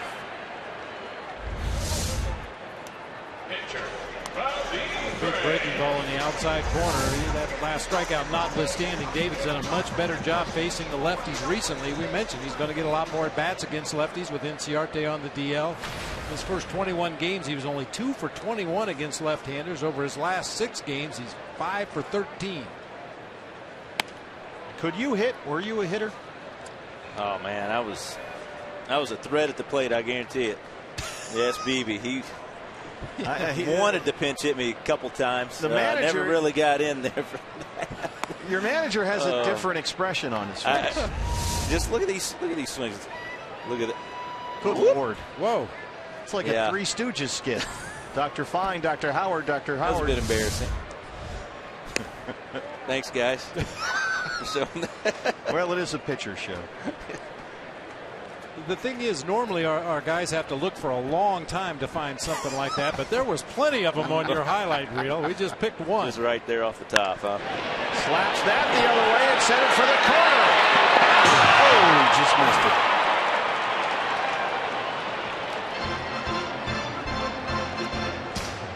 Just to emphasize the point. Let's look at it again. Yeah. So the thought process on this, Chipper Jones was charging in, and Chip Hale was actually at third base. He said, if he's charging in, pull it back and slug bunt. I said, I'm gonna drive one right down Chipper's throat. I'm gonna kill him. And I squared around. He came into me, and I swung as hard as I could, and just obviously out of my shoes. Well, you had a good game plan. The execution left a little to be desired. Yes, it did. At least you're thinking up there.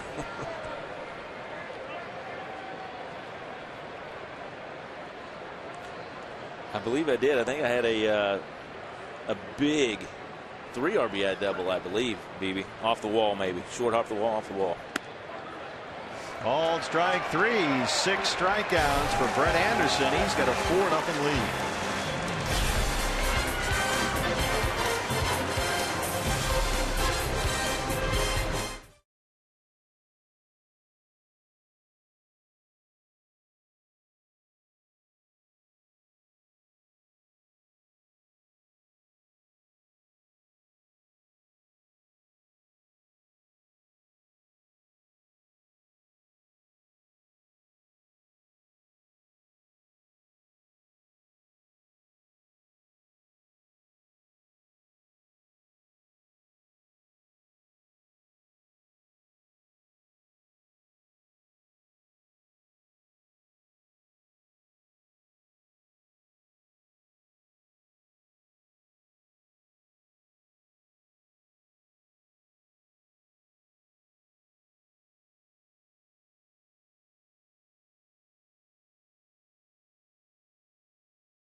Pitchers would be nowhere without catchers, and so we're joined by Diamondback catcher Tuffy Gozewisch on the DL after the knee operation.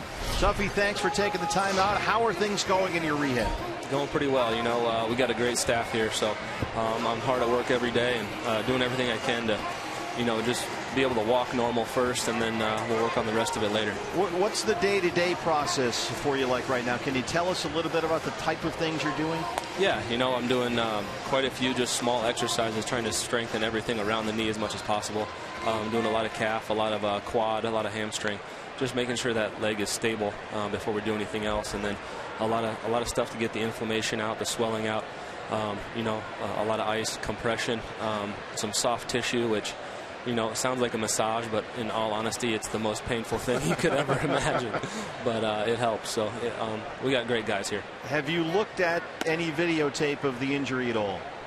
I watched some videotape right when it happened, but, you know, not since probably a day or two afterwards. Kike Hernandez, a triple and a double so far, leads off the Dodger fifth. Tell us about the evolution of this Diamondback pitching staff, Tuffy. It's our pitching special show here. We've got Joe Borowski wired up. We've got Brandon Webb up here with us. We're talking to all the different pitchers, so that's the emphasis. How are things evolving from your perspective? You know what? I think that if you're watching as a fan, you're probably thinking that it's going pretty slow, you know, overall. But I feel like guys are making some strides, and I think that as a staff, I think we've improved quite a bit. And you know, we've had 5 catchers on the team, I think, now, and I think all 5 catchers have done a great job. And the staff trusts these guys, and you know, it's fun to watch. And these guys are getting better. You can tell Ruby's last 4 or 5 starts have been outstanding. And Robbie Ray, he's battling tonight, and in the past he's had some really good outings, but Chase Anderson been very consistent. But it's just fun. I think these guys are learning something every outing, and I really enjoy talking to them. Where do you think the biggest area of improvement has come from? Where have they made the most progress as Robbie Ray strikes out Hernandez? I would probably say consistency, command. All these guys got good stuff, great stuff, and I think that being able to command those pitches is the key. And with any pitching staff, I think that that's the biggest thing. And so being able to do that will allow these guys to go deeper into games, throw less pitches, and that's what we need. Here's Howie Kendrick. D-back killer, I like to call him. It's been unbelievable, hasn't it? Holy cow. I mean, he's got a sac fly RBI, an RBI single. He scored a run. Yeah. Last night he beat us single-handedly. I mean, yeah, he had 4 hits last night. You always hear the term professional hitter. Yeah. Seems like it's this guy. He is. He's the Goldie in their lineup right now. So we got to pitch him accordingly. Turner's hot behind him, but you got to be careful with Kendrick. This was Kendrick last night, the difference maker off David Hernandez. In his last 7 at-bats, he has 6 hits. He's driven in 4 runs. He's got a double, a homer, and a sac fly. Not bad. I'll take it. Well, one hopper, but Aaron Hill is there. Howie's game last night was a good week for me usually. Well, your bat, I thought your bat had made a ton of progress before you got hurt. Yeah, no, I felt really good. I felt like I was putting together some good at-bats, and I know the results probably weren't great, but I thought I had some quality at-bats. Just really disappointed I can't keep it going, but nothing I can do now but try to get healthy and, come back next year as strong as possible. Now, do you go into coach mode at this point in the game? Are you able to have a role in the dialogue here in the game plan? How much are you involved? In the game plan with these guys, not so much. Before the game, maybe. During the game, no, I'm not talking to them, but I'll talk to anybody on the bench with me. Mostly the guys that aren't playing, like me and CO today, we're talking a little hitting, and just in general, some of the starters that aren't pitching. We'll have some discussions about things, but guys that are in the game, I don't really want to talk to them because I know that when I was starting, there wasn't a whole lot of conversation going on. I was just trying to focus on the game. They had a Justin Turner 0-2. And he punches him out. 5 strikeouts for Robbie Ray. Tuffy, your good luck. A 1-2-3 inning. Thanks, guys. Take it easy. Thanks very much.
So far, he has walked 2. He's got 6 strikeouts. He'll face Nick Ahmed to lead off the Arizona 5th.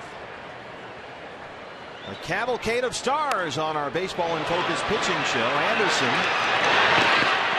able to throw it on. No, he's not. Late call there by Marty Foster. Chip Hale has told us before he saw a lot of Brett Anderson when Anderson was in Oakland, and he doesn't think this is a guy who fields his position very well, and the Diamondbacks will try and take advantage of that here. Yeah, he beat that. Marty Foster had to ponder it for a moment before he finally made the call down there at first base.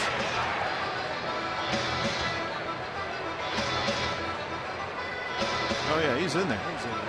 Easy. Ron Mattingly waiting for the word from Tim Wallach. And again, there will be no Dodger challenge. So a bunt single for Ahmed to lead off the fifth. There's AJ, who's 2 for 2. You know, and asking the Diamondbacks to put down some bunts against a bad fielding pitcher shouldn't be a big deal. Diamondbacks lead the National League in bunt hits this year.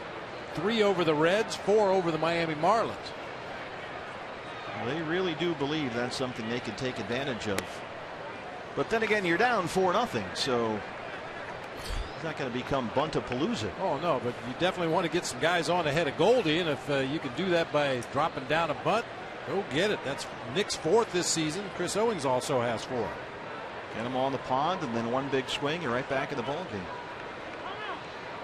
Were you a good defender as a pitcher, Webby? I was okay.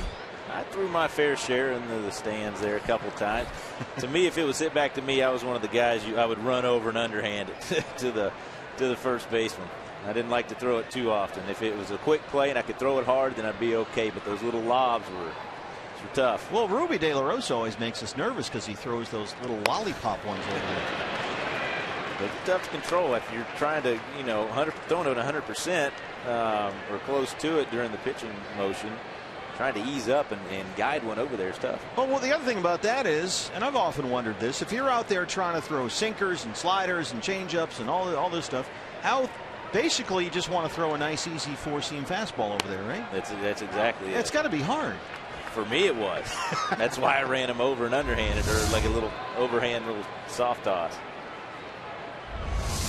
The key is keeping your feet moving towards where you're throwing. A lot of times pitchers will throw off balance and not take a step and throw flat-footed, and that's where they get to sailing on you. AJ ahead 3 balls and a strike.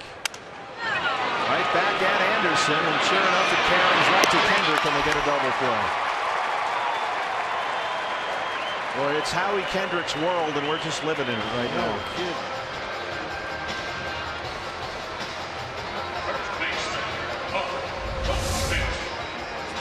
Like it may have broken his bat. That ball didn't get up the middle as quickly as I thought it was going to, and that guy is right there to make the play. Howie Kendrick doing it all in this series.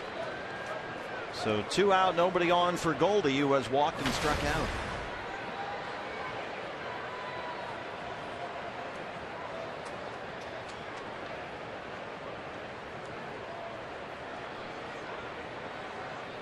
Joe Borowski, we haven't heard from you in a while. Is there a guy that Goldie reminds you of that you used to face all the time as a hitter?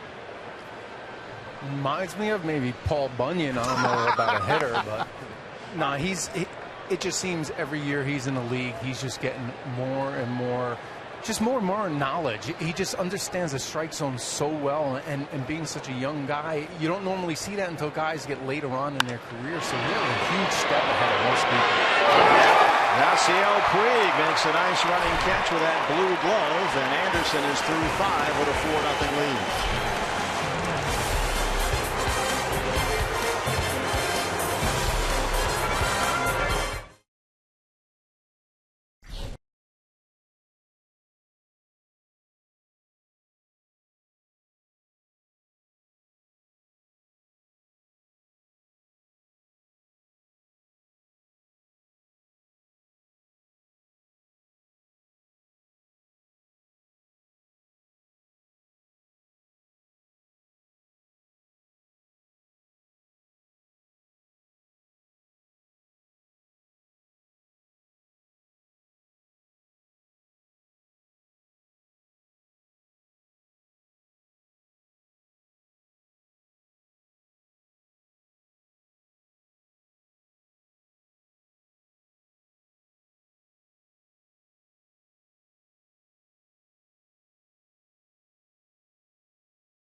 joins us live from the Diamondback dugout. Ruby, how are you enjoying Arizona so far?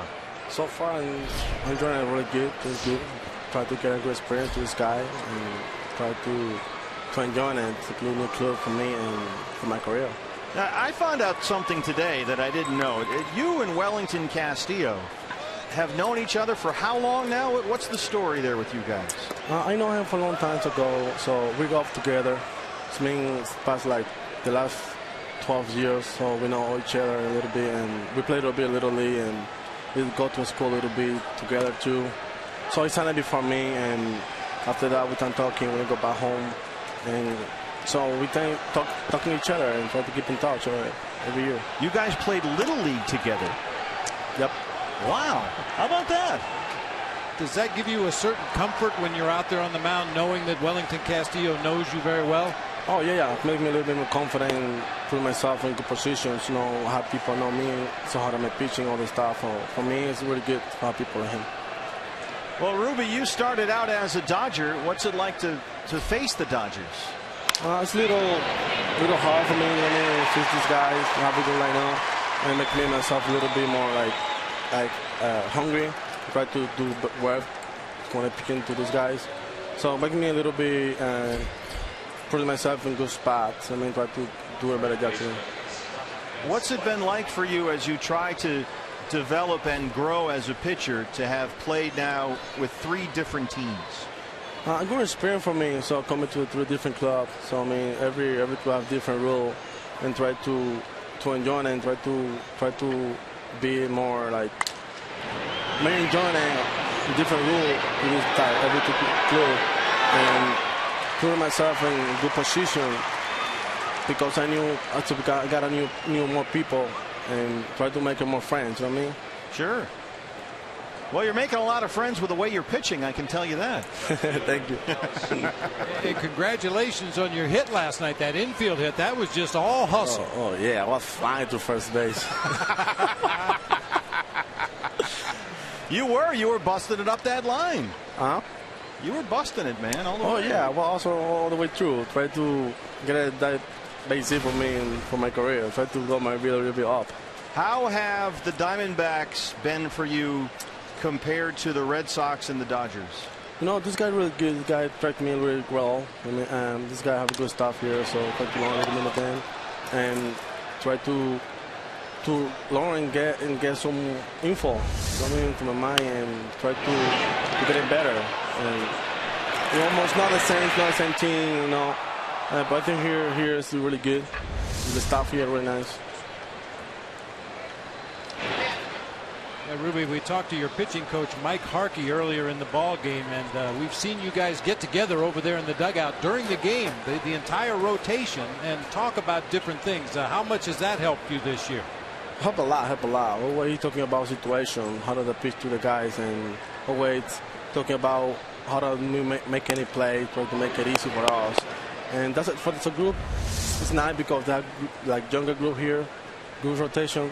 Younger rotation, it's helped a lot to us guys, to us, and try to be better every day and go there and have to hustle and try to make a good game. 1-1 on Alex Guerrero with Puig at first. Now, Ruby, we've been told that sometimes out there you will get a little stubborn and shake off your catcher, and they've tried to get you to not do that so much. How's that process going for you?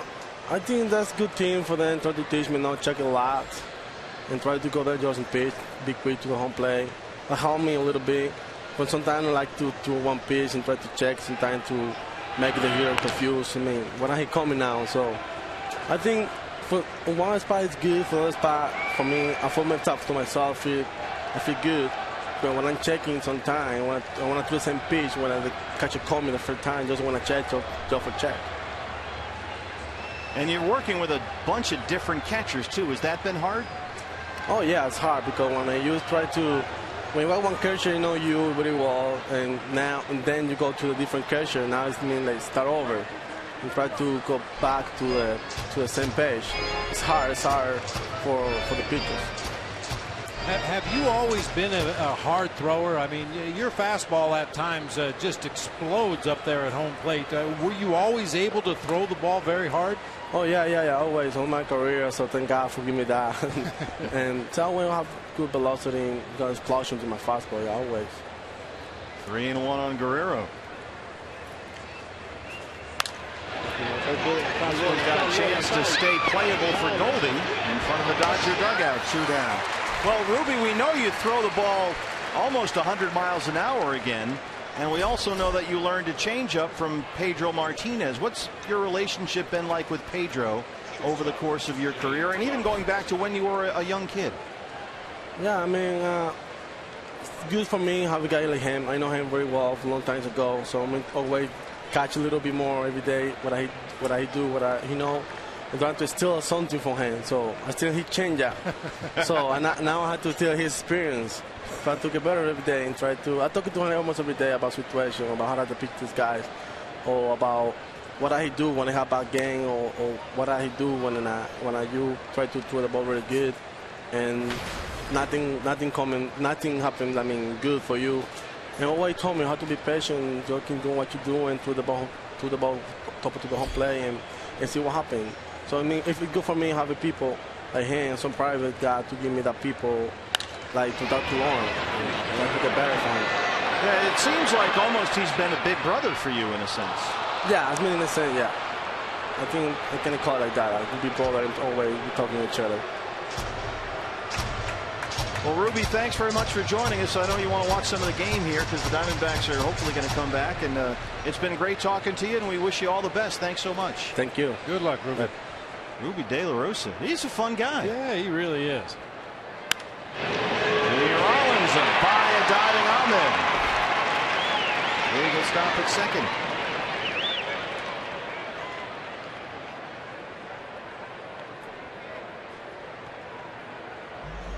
Robbie Ray laboring here to get through 6, trying to get that final out with the catcher A.J. Ellis coming up, and Mike Harkey, as he often does, making his mound visit with 2 outs in the inning.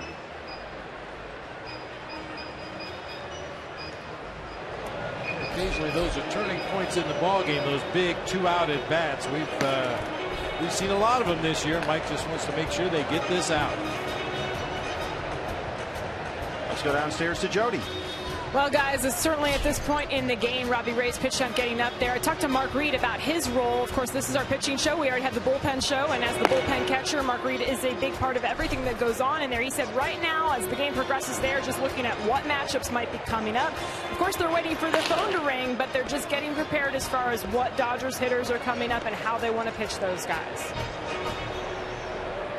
Randall Delgado, Mel Stoudemire Jr., the bullpen coach, talking about the term we often heard in the bullpen show that Jody mentioned, pocket. Every reliever has a pocket. This is the area in the lineup where you may come in. These are the guys that we think you can get out in this situation, and depending on how the rest of the inning goes, this is your pocket. These are the guys we expect you to get out. Ellis has doubled, scored a run, and walked. Joe, what about the idea that a reliever has a pocket? Well, it just gives you a better idea of when you need to be ready, when you might need to get hot, when you can just play catch, when your time's passed, and it just gives you a reference point. Now, don't get me wrong, that's kind of how they would like to get you in a game, but there's no guarantee that that's the exact time you're going to get in a game, but it gives you a good referral point. So here's Ray and Ellis, 2 on, 2 out.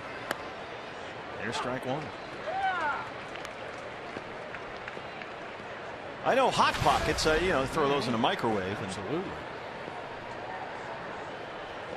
95 pitches for Robbie, 63 strikes, trying to get through this 6th.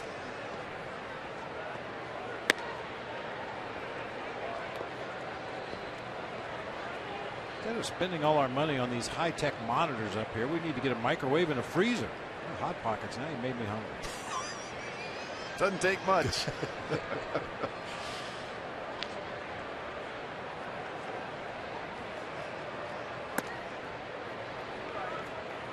Hey fans, now it's time for you to tweet your strongest fan photo. Yes, the fan photos are back. Use the hashtag AZDataStrongFan, and you just might see yourself at an upcoming broadcast. The Brenly Committee back in session, brought to you by T-Mobile. And how about, I note the curious timing of Brandon Webb's month-long sojourn back home to Kentucky. Yeah. And just as we get the fan photo thing up and running again. I was ready to bequeath my duties to Webby, and he got in an RV and took off. He did. In fact, right after he was done here, driving back to Kentucky. 2-2. So you'll have to find another person to anoint. Leo Gilmartin doesn't do very much. Well, I've been saying that for years. 2-2. Called strike 3, rings him up. Robbie Ray gets through that inning and strands 2. He's got 6 strikeouts. How about Gonzo? There you go. We'll check in with him. D-backs trail at 4-0.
Brought to you in part by your Valley Honda dealers, where you'll get more standard features for less money. CenturyLink, your link to what's next. And by Mix One, great taste, no face, available at local retailers. How about this, Bob? Between innings, a Diamondback T-shirt made its way out onto the field. Yasiel Puig stole it. And he's got it in his back pocket out there right now. You can't blame him for that. No, oh, okay, now he's throwing it. Everybody wants a D-backs T-shirt. So Will Peralta out there trying to field it. Yasmani Tomas leads off the bottom of the 6th. Tomas has grounded out in single 1 for 2. Trying to get something going against Brett Anderson. Diamondbacks have been out hit 7-6. They trail at 4-0.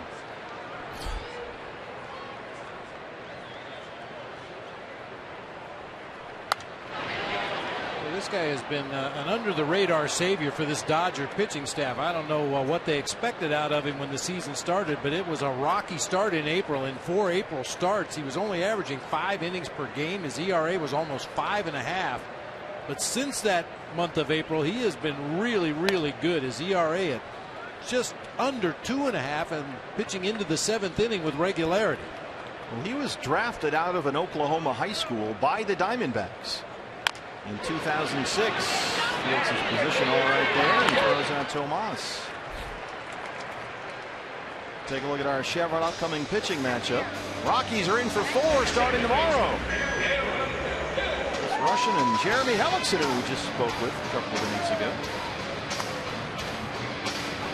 The thing about Anderson has been the injuries. I mean, his career has been severely hampered by injuries. And that's been a big key for him this year, just staying healthy. He's made 15 starts, and that's already the most for Anderson in one season since 2010. And he's had a very good year with LA after 5 years in Oakland and one injury-plagued season in Colorado last year. Aaron Hill gives this a ride. And that ball is gone, a home run. Aaron Hill, his fourth. Diamondbacks on the board.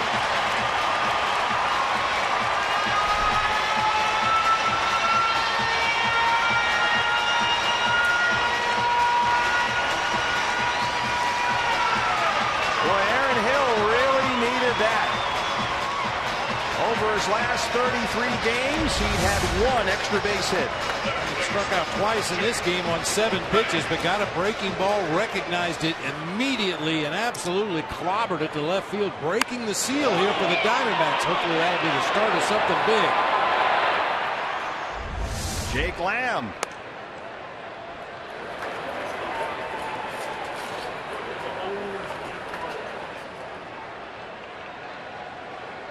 Joe Brett Anderson has been in the rocking chair a little bit here, and Bob used the term break the seal. Will that be a seal breaker here? Or can it be? I mean, he's really had momentum going. He really has, and he's just doing a great job of mixing his pitches. He's not falling into any patterns. His fastball moves a lot. He's got really good sink on it, but he's also using his curveball, his changeup, and his slider. And until that last hanging slider right there to Aaron Hill, he's been doing a pretty good job. So we'll see if that's just an outlier here or the start of something for the Diamondbacks as Jake Lamb grounds out. Brings up Jared Saltalamacchia, who's had a good night batting right-handed. He's walked and doubled. And we usually see Salty from the left-hand side. He's about 50 points better for his career as a lefty. But so far, so good tonight. 1-1.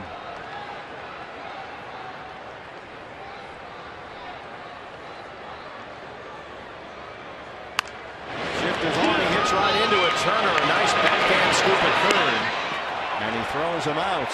Aaron Hill, though, gets his 4th home run of the season. And the Diamondbacks are on the board. Through 6, they trail it 4-1.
Have a good one, bro.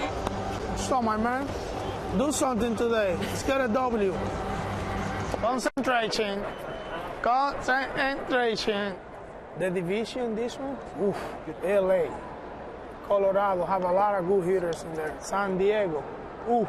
Doesn't matter how hard you throw. At this level, they're going to get you. You just want to be consistent, yeah.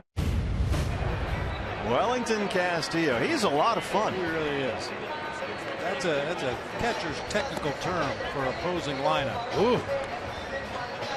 Colorado. Ooh. San Diego. Ooh. Colorado coming in for 4 starting tomorrow. New pitcher for the Diamondbacks, his 32nd appearance, a 3.50 ERA. The big right-hander Randall Delgado. Brett Anderson, the pitcher spot, leads off the 7th for Los Angeles, and Anderson will hit. Just one bad inning for Robbie Ray tonight. Look at that third inning, and gave up the 3 runs on 4 hits through 33 pitches to get 3 outs in the third. But the rest of the ball game, he gave up 1 run on 3 hits. I mean, since that third inning, the Dodgers have had 1 walk and a couple of singles. That's been it. And Delgado makes quick work of Anderson for the first out in the 7th. Take a look at our Geico moment in D-backs history. May 18th, 2004. Who can forget it? Randy Johnson throws the 17th perfect game in Major League Baseball history. The first in Diamondbacks history. Punched out 13 Braves that night. And sent Robbie Hammock absolutely over the rainbow. Kike Hernandez, his 3rd hit tonight. He's now a home run shy of the cycle. Tripled and scored in the 1st. RBI double and scored in the 3rd. A 1-out single here in the 7th. Getting a rare start in center field. Uh-oh. They actually got Howie Kendrick out his last time up. He grounded out to second.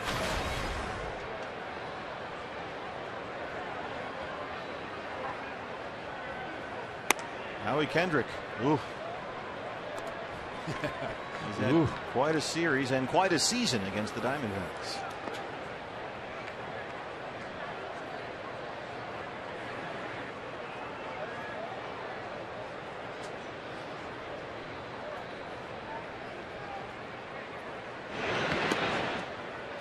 Kendrick now riding a 7-game hitting streak. He's got 14 hits and 7 RBIs. No, make it 8 RBIs. 14 hits and 8 RBIs his last 7 games.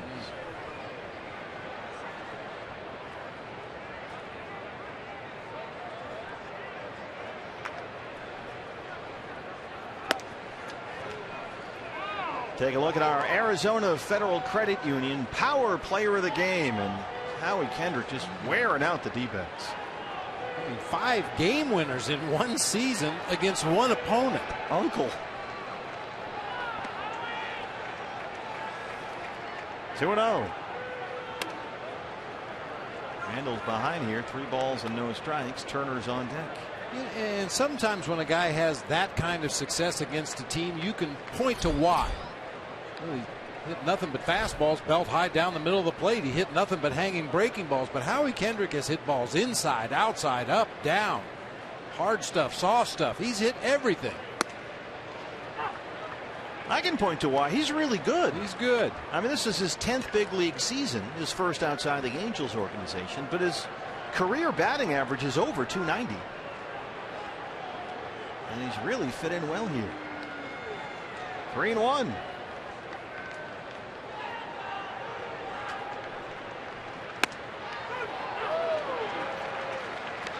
I mean, look at the locations on all these pitches in different games. Out over the plate, drives it out of the ballpark to the opposite field. Inside, that inside out swing producing a game winner. And then last night, just a fastball up, another opposite field homer. Hernandez running on the 3-2 pitch, and Kendrick fouls it off. I mean, they brought in Rollins and Kendrick to change the middle infield and get better defensively. It had been a bit of a horror show over there. And he's in the final year of his deal, Kendrick. 4 years, $33.5 million he signed with Anaheim. But they might want to think about Howie Kendrick as a lot more than just a 1-year stopgap. He's making Delgado work here. He's making Hernandez run wind sprints to second base.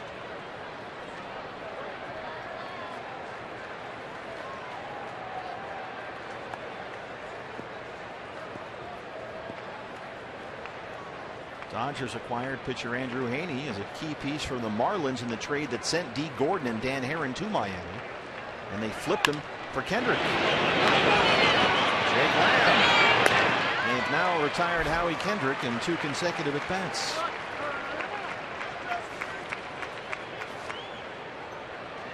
The Randy Johnson Hall of Fame bobblehead. This is a big-time must-have, fans. Get yours on Saturday, July 25th.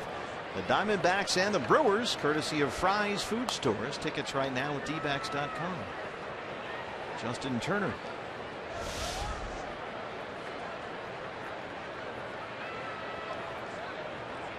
A high bouncer in the hole there, so Hernandez able to advance to second with 2 outs. How about that? Yeah, separated at birth.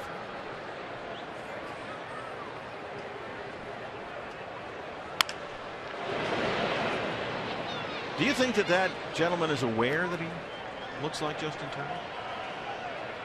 It's a coincidence. He's a baseball fan, so yeah, I think the guy beside him probably said, "Hey, you look a lot like the hitter."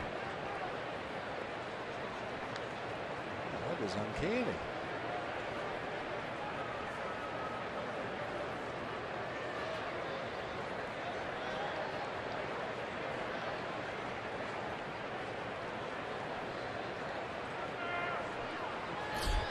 Oh, 1. Turner had an RBI double in the third. He's 1 for 3. He's been crushing right-hand pitching this season, hitting over 360 against righties this year, including all of his 11 homers. Got him. And Turner will take his base. Right fielder. A little bit like the one to David Peralta earlier in the ball game that perhaps just caught a little bit of jersey. Maybe a thread. You know, I had a doppelganger. We actually played on the same team. Who's that? Champ Summers. Oh, yeah. Yeah, now I've told the story in the past at Shea Stadium. I was out in the bullpen one night. They wanted me to come down to the dugout to pinch hit. So rather than run all the way around the tunnel, I just opened the gate to the bullpen door and ran around the warning track to the dugout. And this one Mets fan stood up as I was approaching him.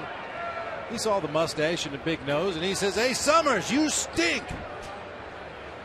Then I ran by him. He saw the name on the back of my jersey, and without missing a beat, he said, "Brentley, you stink too." It's another day in the big leagues. In New York, too, you know. You always get that in New York. I get a lot of Bill Cowher with you, the great Steelers coach. Cowher. Late Dale Earnhardt when I put on my highway patrol glasses. That one bit Puig.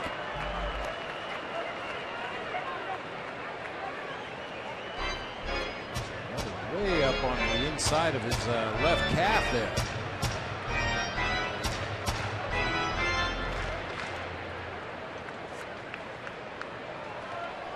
Hernandez is the runner at second. Turner at first. One more look. Ooh, calf muscle. Puig has already had a hamstring injury. Suffered near the end of April, kept him out about 40 games. And battling blisters on his left hand, the bottom hand there in his batting stance. A little banged up this year. 0-2. Well, that is a big-time bouncer. Salty can't find it for a while. It goes all the way up the backstop. Hernandez thinks about coming home, but he'll turn around and retreat to third. That's about as high a bounce off a wild pitch as you're going to see.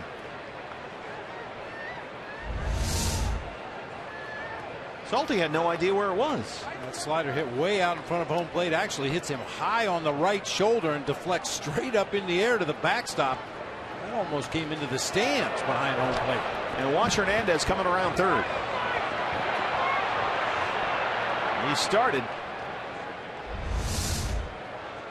So it's second and third, 2 outs, a 1-2 count on Puig.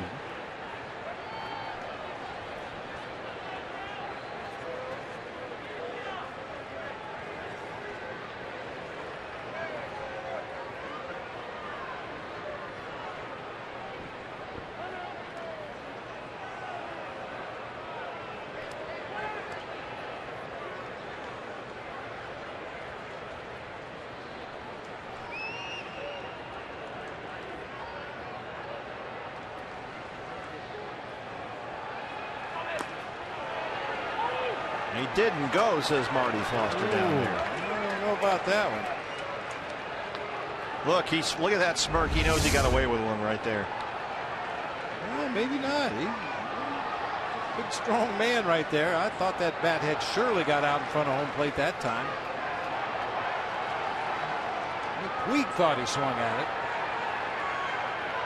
Right there. Yep. 2-2.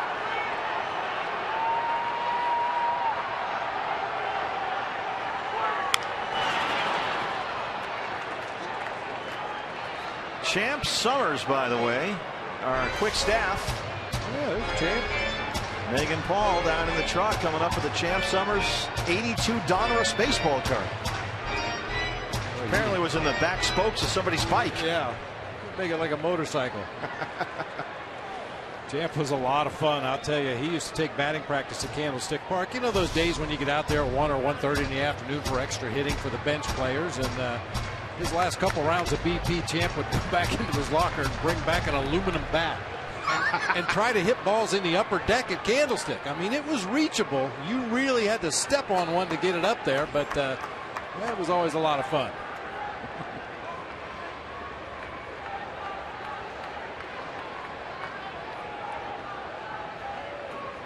Well, it's not the same without the direct side-by-side. 3-2 on Puig. So let's take a look now. Champ Summers and Bob Brenly. I gotta jut that jaw out. Give me a little cower. Yeah, there you go. Oh, look at the snarl. That's intimidating.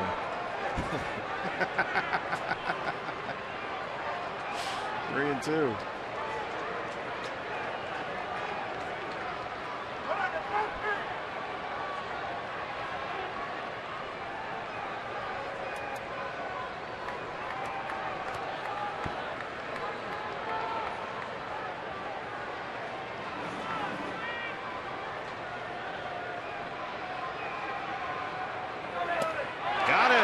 Strikeout there. He had to work for it, but Randall Delgado strands to his second strikeout of the inning, and we stretch at Chase Field.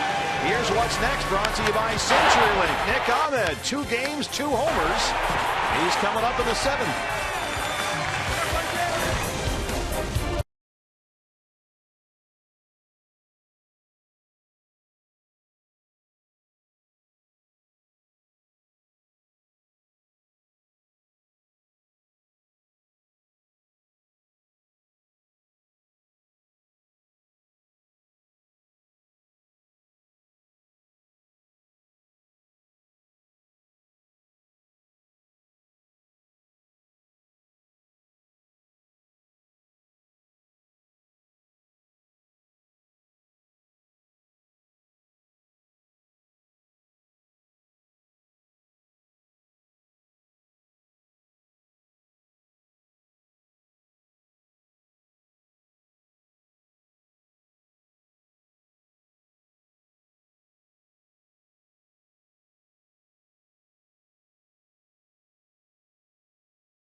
Saturday, celebrate with the Diamondbacks inside air-conditioned Chase Field. Game time 7:10. We open up the roof afterwards for the Fireworks Spectacular presented by Gila River Casinos. Get your 4th of July tickets right now at dbacks.com. There's another reason to really be here Saturday for 4th of July, and it's not definite. It's only a chance. It's a possibility. They emphasize possibility that we might see Patrick Corbin pitch that ball game. Kendrick spins and throws. He retires Peralta for the first out of the Arizona 7th. Still nothing yet from the Diamondbacks on Saturday's starter. They have only said that Corbin is a possibility. They could go in a number of any other directions. Defensive changes for the Dodgers. Kike Hernandez move over from center field to left field, replacing Alex Guerrero, and Jock Peterson takes over in center behind Brett Anderson, who's pitched a very good ball game so far. 1 run on 7 hits, and with a pitcher spot up, here's Chris Owings to hit for Randall Delgado. Josh Colemanter warming up in the Diamondback bullpen. CO 232 and 2 homers.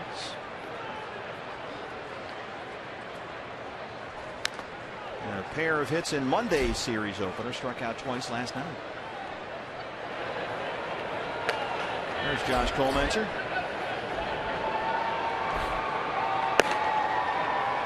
Do you do the Periscope? You were social media last night. Are you periscoping? I don't even own a submarine. Well, Josh on social media tonight, as Owings strikes out, did a Periscope tour, which is basically, it's like a live tweet. And you hold your phone up and you just sort of walk around, and it's broadcast out there somehow. And he, as part of social media, I did a live Periscope tour of the D-backs clubhouse that I'm told was hilarious. Oh. Now, it's a live event. You have to actually be tuned in to watch it and know it's coming. But Josh did that yesterday as part of D-backs social media day, which was a big hit here. And thanks to everyone who participated. I'm assuming there's no 7-second delay on the Periscope video. Yeah, you got to watch your P's and Q's. Woo. That could be dangerous in a big league clubhouse.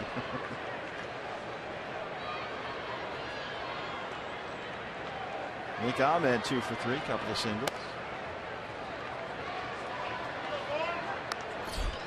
Yeah, I've not done the whole Periscope thing. Seems to me that that's just kind of like walking around with your eyes open. But you want everybody in the world to see what you're doing as you're walking around with your eyes open. That's pretty much where we are as a culture. High chopper to Rollins. And another ground ball out for Brett Anderson. That's 2 in that inning. And through 7, he's got a 4-1 lead. Here comes Josh Colemanter.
The Cox Giga Life high-speed highlights, your Gila River game summary as we start the 8th inning.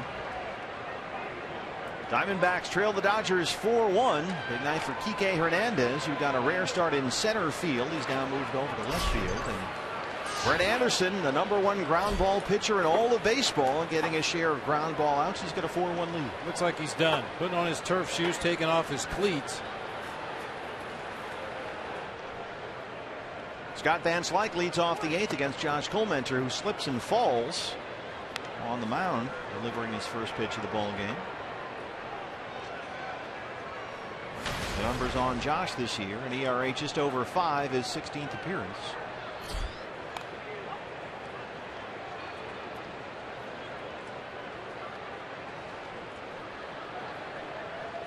Van Slyke's the Dodger starter at first base, a night off for Adrian Gonzalez. He's 0 for 3 so far. No Gonzalez, no Ethier, no Grandal against the lefty Robbie Ray. We've seen Randall Delgado on in relief, and now Colmenter.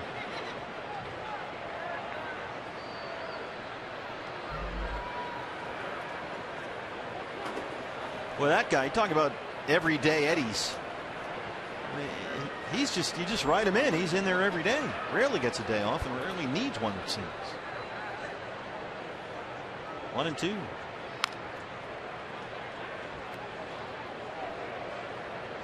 Speaking of which. Yeah.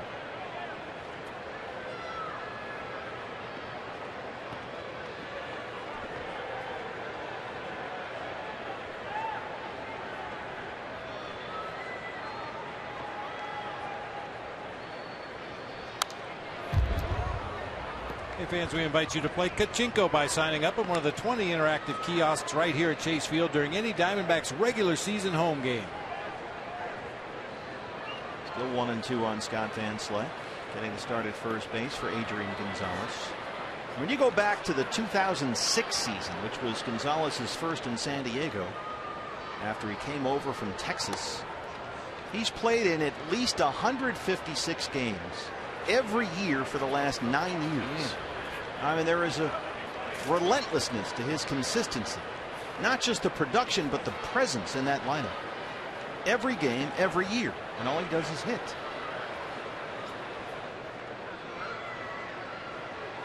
This is sky deep to center field. A.J. Pollock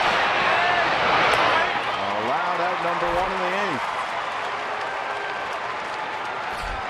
Pitchers will tell you there's not a lot of bailout territory here at Chase Field, but we've seen a lot of really well struck balls die right out there where that one ended up in the glove of A.J. Pollock. Wellington Castillo hit 2 balls out in that area last night that were both caught by Jock Peterson. And here is Jock Peterson. Let's go downstairs to Joe Borowski. Joe, this is a rookie sensation here, 20 home runs, and we still have some, well, about 2 weeks before the All-Star break. What do you see with Jock Peterson? Very aggressive hitter. He likes to get extension, but he can drop the head of the bat if you get it low and in like most lefties. I think you just got to mix it up on him. Use his aggressiveness against him. So throw your breaking balls early in the count, maybe work him fastballs in off the plate, and then get him away with soft stuff away at the end of the count. Joe, did you like pitching? I get they didn't shift this much when you guys played. Would you have liked to have pitched in these situations? Because the Diamondbacks have the big time overshift on here.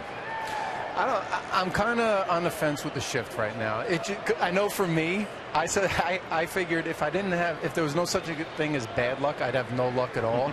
So I figured they'd hit, through the shift every single time they did it for me. But I don't know. The shift seems to be working, and if you're going to have somebody who shows that much he goes to one side of the field, you may as well play the percentages. What about, Joe, the idea that it's pointless to shift and then not pitch to the shift? Once you know the shift is on, you have to then pitch a certain way, don't you?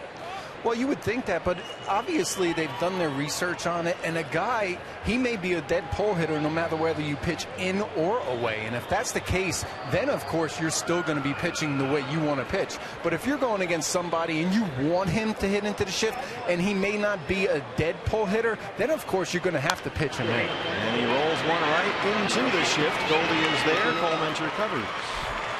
Well, one thing we do know is the shift is here to stay. Well, Oral Hershiser's working Dodger TV right next to us, just to our left here, along with Charlie Steiner. There's Charlie's voice right now. We asked Oral yesterday, what about all these shifts now for pitchers? Here he is.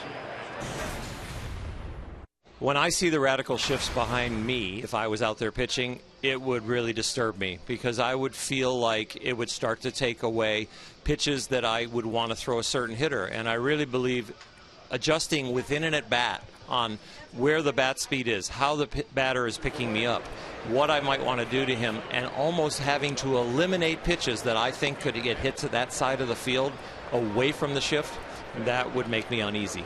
How about that? And we've seen occasionally, in fact, speaking of the Dodgers, Clayton Kershaw has done that. When somebody hits away from a shift, Kershaw will look in the dugout and kind of glare at Don Mattingly. That's happened a couple of times. Or he could just hit right into it. Rollins hits it over the glove of Goldie. Tomas is over there along the right field line, and Jimmy Rollins is 2 for 4. Not everybody's buying into all this shifting. Yeah, and I would guess, and I haven't talked to him and I haven't heard him say anything, but I bet Greg Maddux is a guy that is not in favor of the exaggerated pull shifts. Usually it's a guy who can command 3 or 4 different pitches and throws them on both sides of the plate. And Maddux was amazing. Yeah, we used to talk to him, and I'm going to throw the sinker on the outside corner. He's going to hit a ground ball to second. The next hitter, I'm going to throw him a sinker down and in. He's going to hit a ground ball to short. Then I'm going to throw a 4-seamer up and away to the third hitter, and he'll pop out to right. And then he would go out and do it. So guys that can command a variety of pitches all around the strike zone, I think maybe the shift is not as important for them, regardless of what the hitter does. A.J. Ellis has doubled and walked. 1 for 2. You mentioned Maddux. Our producer Bill Cochran asked us for our top 5 starters and relievers of all time. Now, you had one rule: no dead guys. No dead guys. So this is I never saw Chrissy Mathewson pitch or Cy Young. So these are your 5 best living starters of all time. Yeah, and for me, I give a slight edge to Greg Maddux as the best of all time. When you consider the stuff that he had, he didn't have anything overpowering. He just had great command and a great feel for what he was doing out on the mound, and he did it all during the steroid era and was dominant during the steroid era. And you say the same thing for Pedro Martinez. Steve Carlton, best lefty I ever faced, and Tom Seaver, ooh, they called him Tom Terrific for a reason. Boy, that's Steve Carlton's slider. There goes Rollins, and he is out of there. Jared Saltalamacchia throws out Rollins. Bottom 8 coming up. Diamondbacks trailing 4-1.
Backside the post-game show, Brennan Webb, Robbie Ray. What an interesting night. Kind of a hot and cold.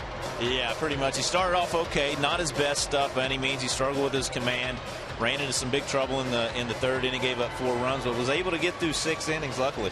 All right, so we'll break that down. Plus, Joe Borowski is going to go on the field. He doesn't know this yet because his neck is still crooked from looking backwards at that camera, but he'll talk about carving that plate up, right? Yeah, no doubt. Can't wait to see his explanation of that. We'll be here, Steve and Bob, obviously, the minute the game ends. That's Diamondbacks Live, the post-game show. Back to you. Thank you, guys. The pitching theme will continue through the Diamondback Live post-game show here in our special Baseball in Focus broadcast. Well, it's been very hit or miss for the Dodger bullpen in this series. They were a disaster on Monday. They were very good last night. And on now for the team high 38th appearance is the right-hander, Yimi Garcia, who is the second among National League relievers with 49 strikeouts in 34 to third innings. Yeah, Garcia pitched an inning in that first game of the series, gave up a couple of hits, struck out a batter, 2 runs, surrendered a home run. A.J. Pollock leads it off here in the 8th. Diamondbacks have been out hit 9-7. They trail it 4-1. Each team has left 6.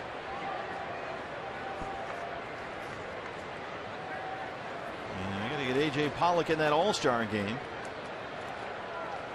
Coming up later this month, about 2 weeks away or so in Cincinnati, and A.J. knocks it into right. A single to lead off the inning, and you can fill out your 2015 Esurance MLB All-Star Game ballot right now at dvax.com/vote. Voting is exclusively online, available on your computer, your tablet. You can vote on your phone, and you can vote up to 35 times for every email address you have at dvax.com/votes. 2015 All-Star Game coming up July 14th. Only on Fox and streaming live on Fox Sports Go. Here's Goldie. A.J. Pollock tonight 3 for 4. Goldie has walked, struck out, and flied out. He's 0 for 2.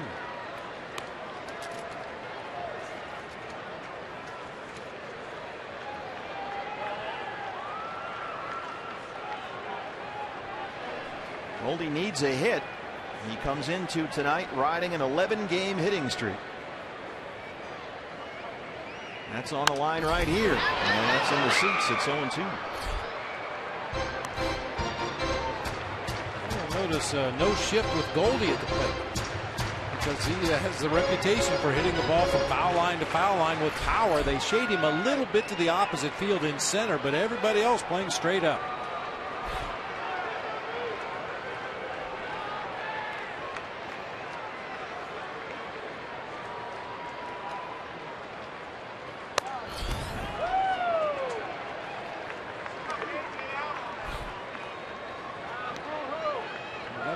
Off the bat of Aaron Hill back in that 6th inning. Going for that fast food trifecta. Yeah. You need a win for the pizza. You need 5 runs for tacos.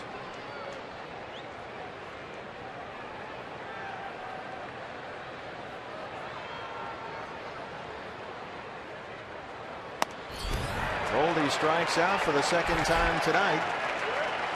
0 for 3 with a walk. Nothing tricky there. Just a 95-mile-an-hour fastball just off the outside corner with the zone the way it was called throughout this series. Goldie could not afford to take that pitch. I credit Mike Winters with that strikeout after his call on Tomas to end the ball game last night. Here is Yasmani Tomas. A single in the 3rd, 1 for 3. He's got 4 hits in the series, including his first Chase Field homer here Monday night.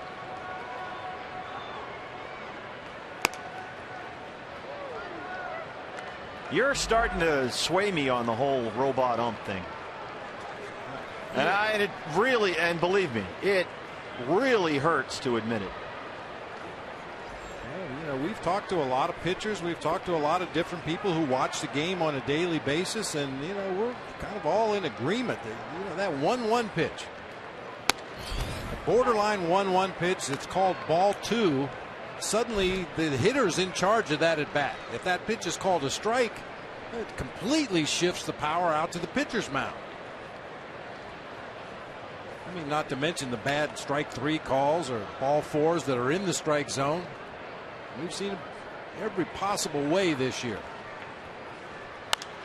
Well, the Diamondbacks had the tying run at the plate in the 10th last night, 2 outs, and look at this pitch that is called strike 3 to end the game by Mike Winters.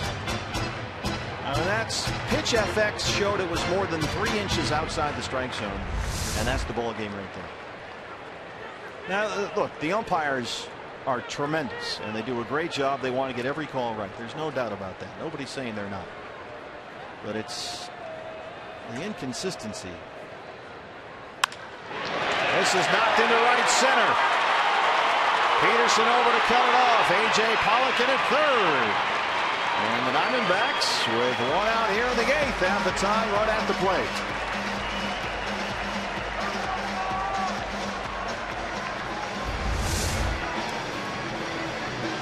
Ball up in the zone. That patented inside-out swing by Yasmani Tomas produces a line drive into center, and A.J. with a good read immediately over there at first base will easily turn the corner and end up at third. All right, another comeback here possibly for Chip Hale's Diamondbacks. Pollock at third, Tomas at first, 1 out. And here's Aaron Hill, who homered his last time up, his 4th of the year.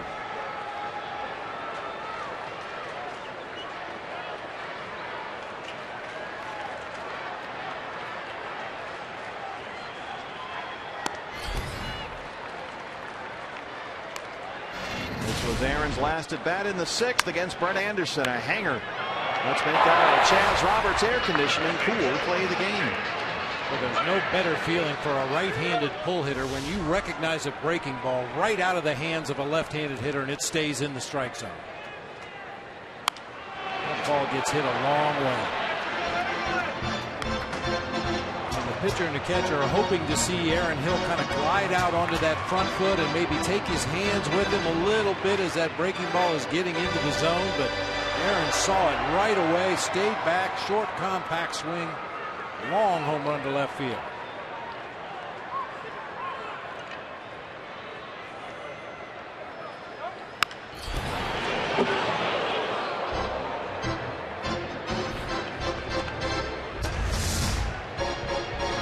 That ball up right out of the hands of the lefty, and you know it's a breaking ball, you know it's an off-speed pitch. The only question is, will it stay in the strike zone? And that one did, and Aaron absolutely crushed it. And he knew it too, you could see it. A ball and 2 strikes.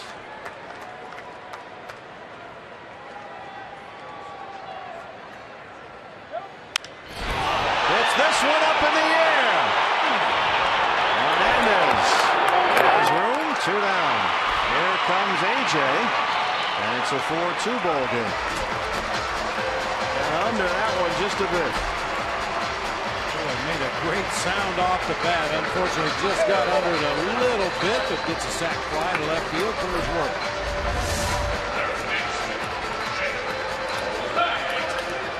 Fastball up there around the belt. That's why he couldn't get on top of that pitch. Just a little bit underneath it.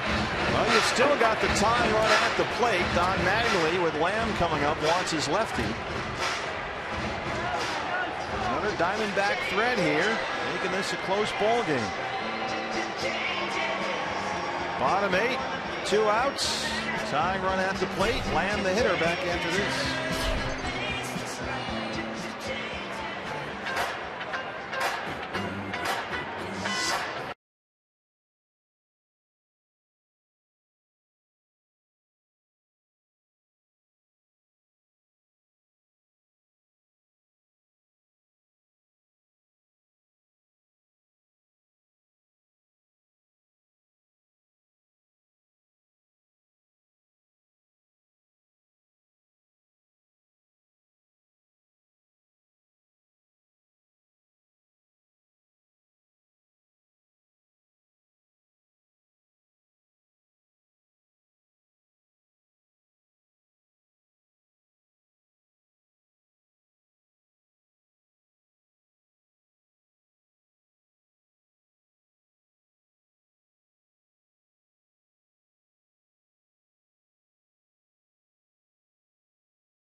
is brought to you in part by Oregano's Pizza Bistro, your neighborhood pizza joint. We are athletic supporters.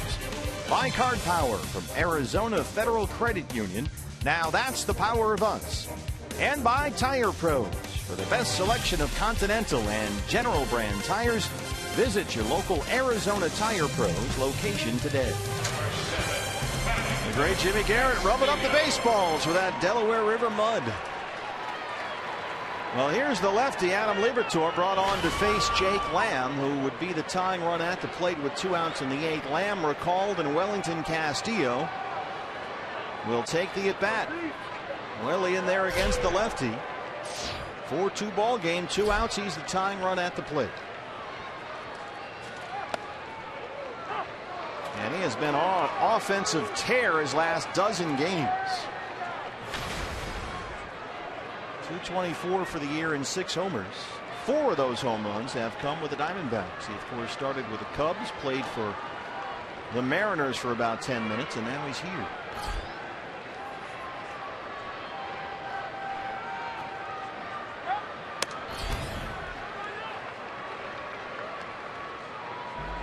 Last 12 games for Castillo. Hitting .326, 3 homers and 10 RBIs. He's been red hot.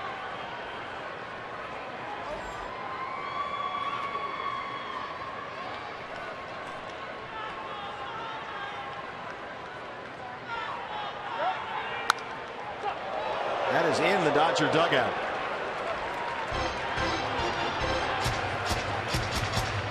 Almost hit Brandon McCarthy.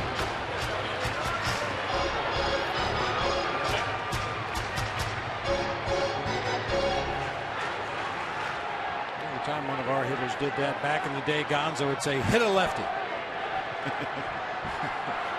What a left-handed starter over there. One less guy for him to worry about. A ball and 2 strikes. Tomas, the runner at first.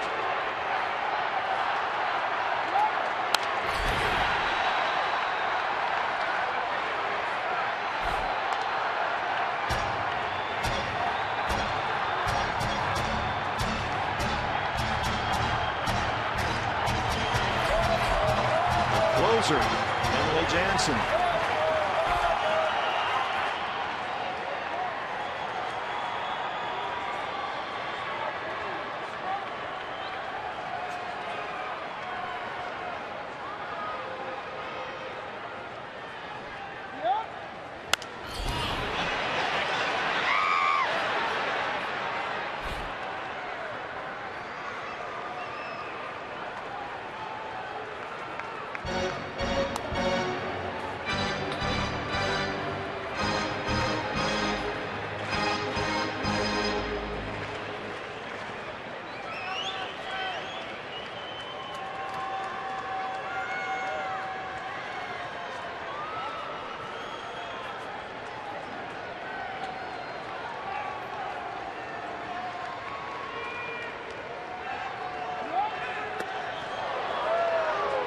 Two.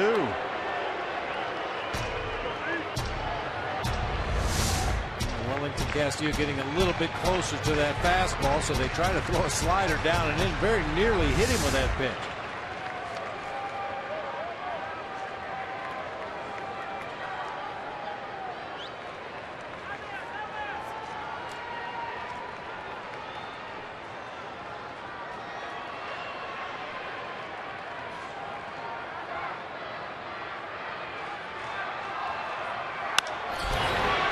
Fly ball right field. Quee coming in. And that's the end of the inning, but the Diamondbacks get one. They cut the lead to 4-2 as we head to the 9th. Chase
tomorrow we are going to have a host of VIP guest analysts on our pre- and post-game shows. We do this a lot of times during the month of July, and tomorrow, very fitting because it is Throwback Thursday, and former Diamondback Shea Hillenbrand will be joining Todd Walsh on the set for pre- and post. Connor Murphy of the Arizona Coyotes will be the guest host on Friday. The Coyotes with a lot of signings to talk about. And also, FoxSportsArizona.com want to let you know what's new on the web. My exclusive interview with Ender Inciarte. We talked about not only his rehab, and let me tell you, Ender is extremely bored right now. He cannot wait to get back, but he told me that his hamstring actually feels better than it did before the injury, so those legs are rested. Diamondbacks are being conservative with him. He'll be back after the All-Star break, but Ender doing a lot of things just in the meantime when the team is on the road to get by, including sitting by the pool, visiting with his family because they are in town, and also, guys, watching TV, particularly How I Met Your Mother. That's his favorite show right now. Oh, Barney, yeah, sure. Well, A.J. Ellis will lead off the ninth for the Dodgers against Josh Colemencher. Pitcher spot is due up after that. Adrian Gonzalez, as you just saw, is in the on-deck circle. Defensive changes after Chip Hale hit for Jake Lamb there. Cliff Pennington will go in and play second base. Aaron Hill will move from second to third. So Penny hits in a sixth spot. 2-0 to A.J. Ellis, who doubled and scored in the third, walked in the fourth. He's 1 for 2.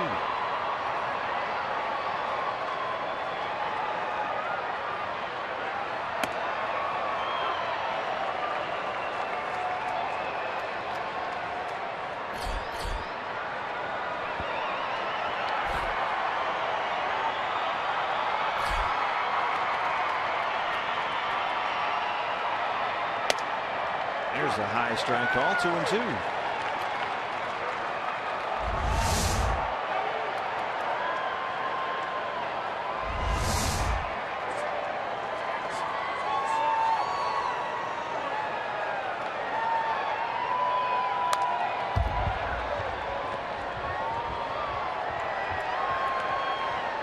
Rockies in for 4 starting tomorrow.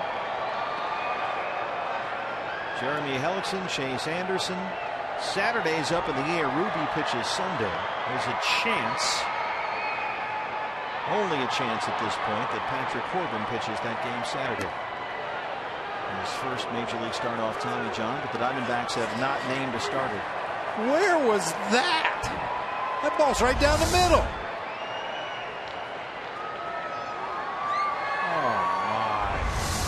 All right, I'm in. Robot umps. Wow.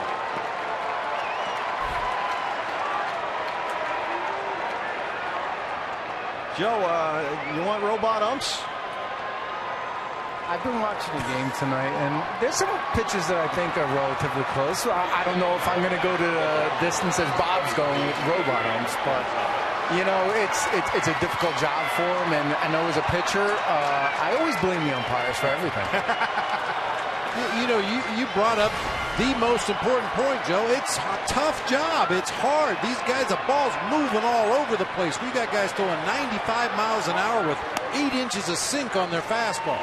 Curveballs and sliders and splitters. And you expect one man to stand back there blinking half the time because he's afraid he's going to get hit with a foul ball to make the appropriate call every time. It's just not going to happen. We're going to have robot up someday. It's just a matter of time. You may be right, Bob, but I don't know if it's going to come in our lifetime or not. Well, we said the same thing about instant replay. This is true. I guess if you get enough people complaining about it, they may implement it. Who knows? Well, it's Mike Winters, the crew chief, down there at third. We showed you his strike call on Tomas to end last night's ball game. And Mike Winters says no. 2-1 on Gonzalez, sitting for the pitcher. He's hitless in the series. He's walked twice and scored twice.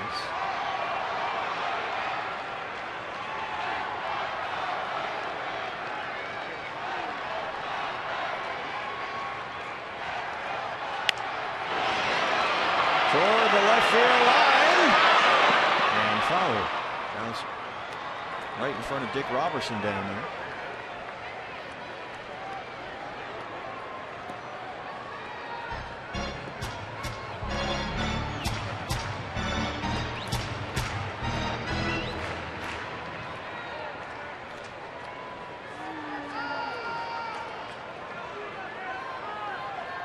2-2. A.J. Ellis at first after a leadoff walk. Trying to keep this a 2-run game. Out to center, A.J.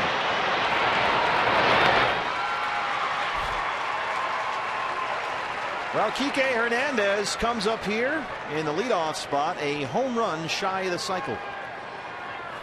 He tripled and scored in the first, doubled and scored in the third, had a single his last time up. In the last Dodger cycle, you have to go back to April 13th of 2009. Former D-back, the O-Dog, Orlando Hudson, hit for the cycle with the Dodgers.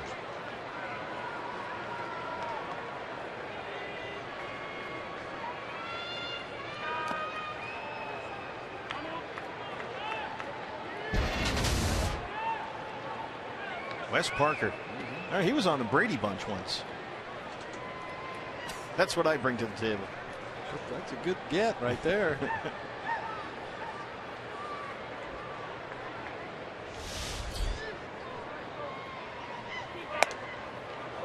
That's a strike, 1-1. Just off of our list there because it happened in 1931 and 1931. Yeah, he did it twice in 1 year. Babe Herman.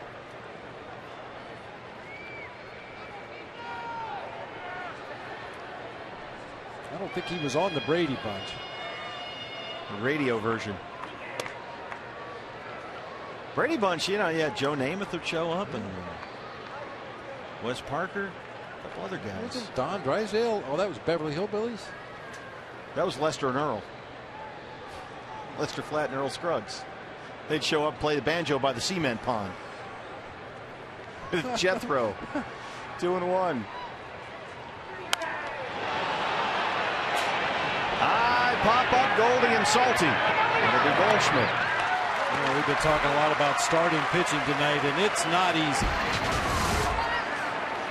Some astute baseball fans will remember the name Steve Dalkowski, even though he never pitched in the major leagues. And look at this one season in 1957. He pitched 62 innings in Kingsport. Struck out 121 batters. That's pretty darn impressive. But he walked 129 and uncorked 39 wild pitches. And that's just the tip of the iceberg for Dalkowski. That's more than 2 walks per inning. What's the rest of the iceberg? Oh, check it out. Go on Baseball Reference and dial in Steve Dalkowski.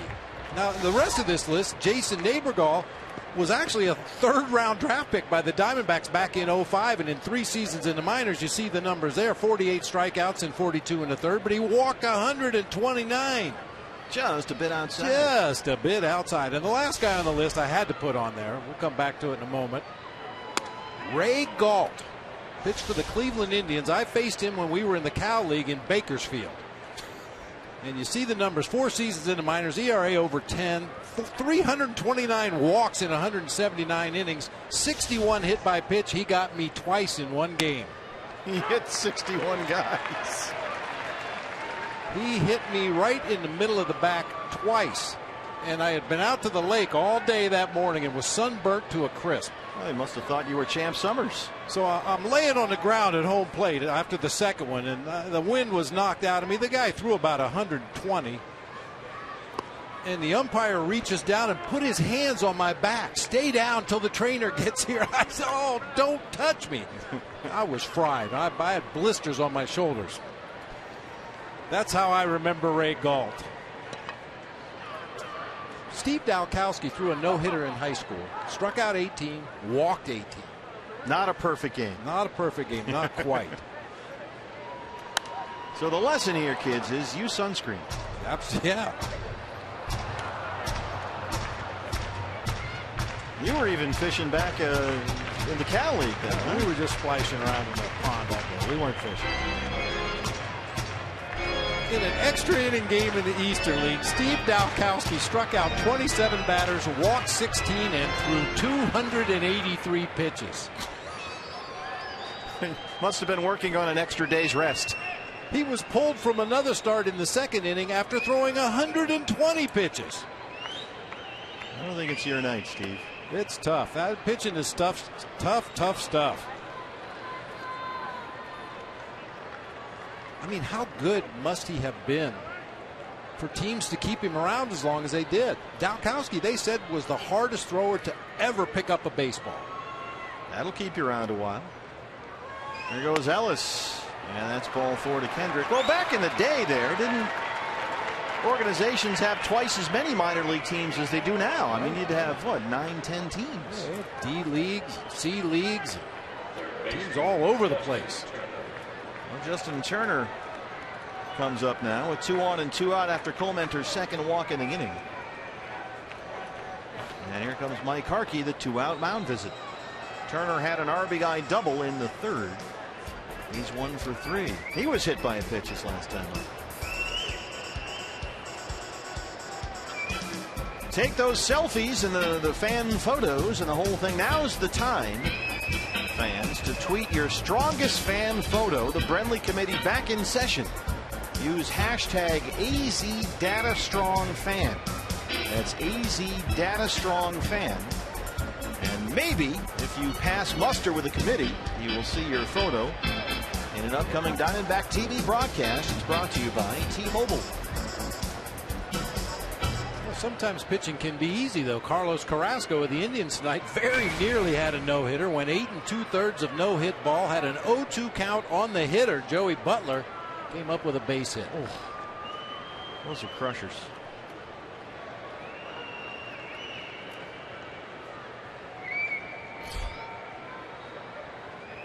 I don't know if I remember a season in baseball where we had so many near no-hitters and no-hitters in the first half of the season. It seems like almost every day somebody's working on a no-hitter into the 6th or 7th or 8th inning. Well, yesterday I think it was Montgomery from the Mariners had one going. We were talking about.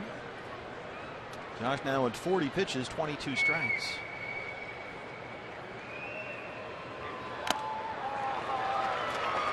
This is Carlos Carrasco at Tampa Bay. Well, it turned out to be an RBI hit because he walked a batter and hit a batter to start the inning. Oh, a little bloop. 1 out away at the Trop. Ah, the Trop.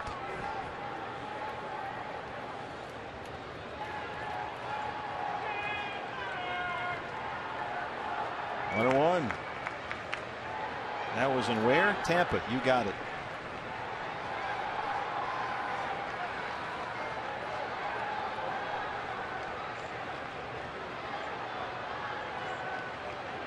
Ellis at second, Kendrick at first. Diamondbacks in the bottom of the 9th inning. We'll have Salta, Lamacchia, Peralta, and the pitcher spot 7, 8, 9. Kenley Jansen has been ready for a while here. He closed out last night's ball game, his 12th save of the year. And last night Jansen, let's see, threw 18 pitches. Pitch hitter for the pitcher spot is going to have to be Danny Dorn, since he's the only position player available off the bench at this point for Chip Hale. Shut up, Dorn. 1 and 2.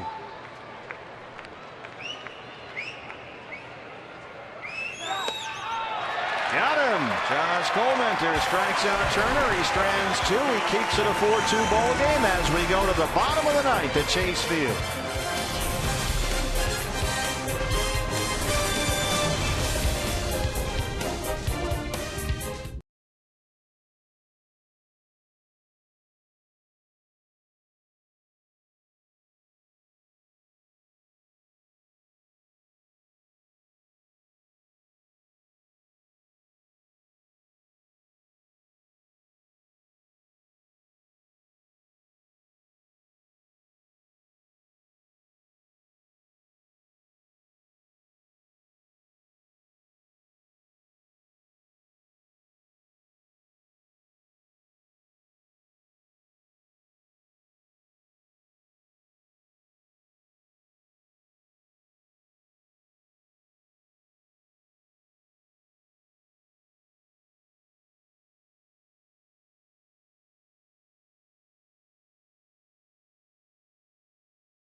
for the Midsummer Classic, home field in the World Series on the line. Coverage of the 2015 MLB All-Star Game begins July 14th at 4 on Fox and streaming live on Fox Sports Go.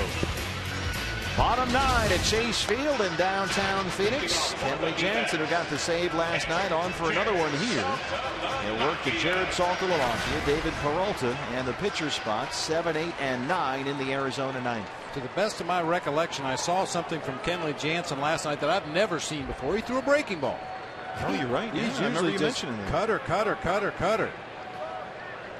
Well, Salty's had a good night. He's walked and doubled. Gonzalez will stay in the game, and he'll take over at first for Van Slank. Pitcher spot now 5th in the LA order.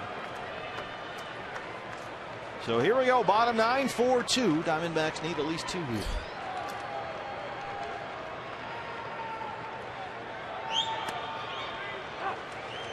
Joe Borowski sitting amongst the scouts as part of our pitching special. Joe, what about Jansen here? This guy is, well, he's a monster out there.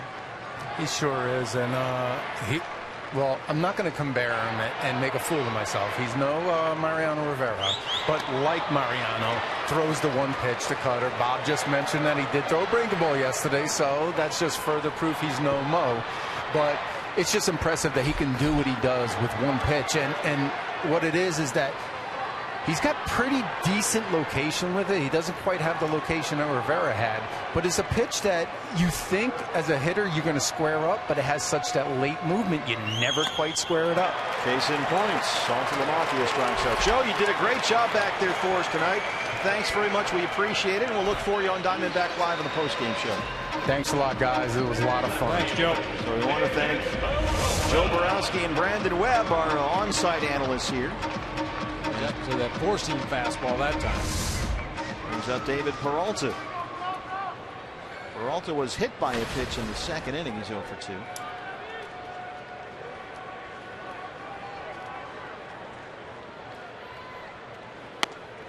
Oh, look at that thing. 92 miles an hour with that flat break into a left-hander away from a right-hander. Peralta last night in the 10th inning drew a walk against Jansen. Goldie followed with an RBI double.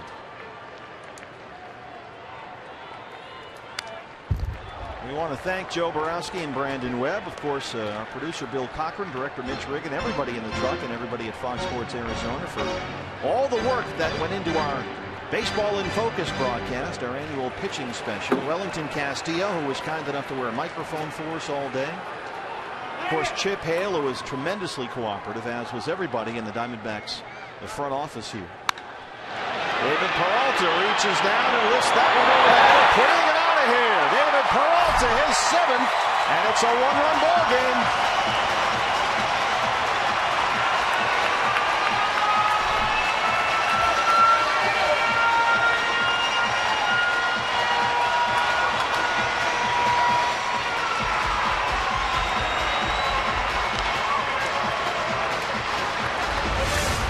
Second home run allowed by Kenley Jansen this year. The other one was A.J. Pollock at Dodger Stadium earlier this season.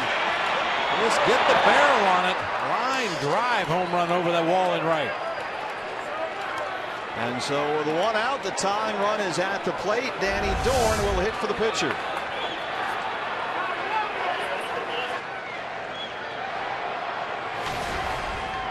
Danny 5 for 27 with the Diamondbacks this year. He is hitless in his last 14 at-bats and 3 for 13 as a pinch hitter this year.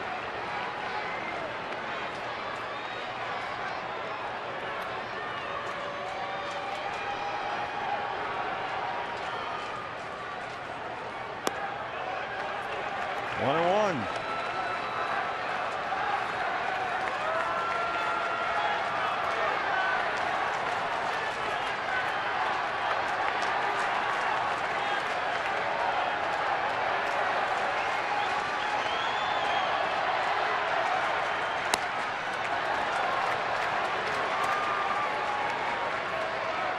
Danny sends his latest call up from Reno in the middle of June, 2 for 18 at the plates. And he's down 1-2.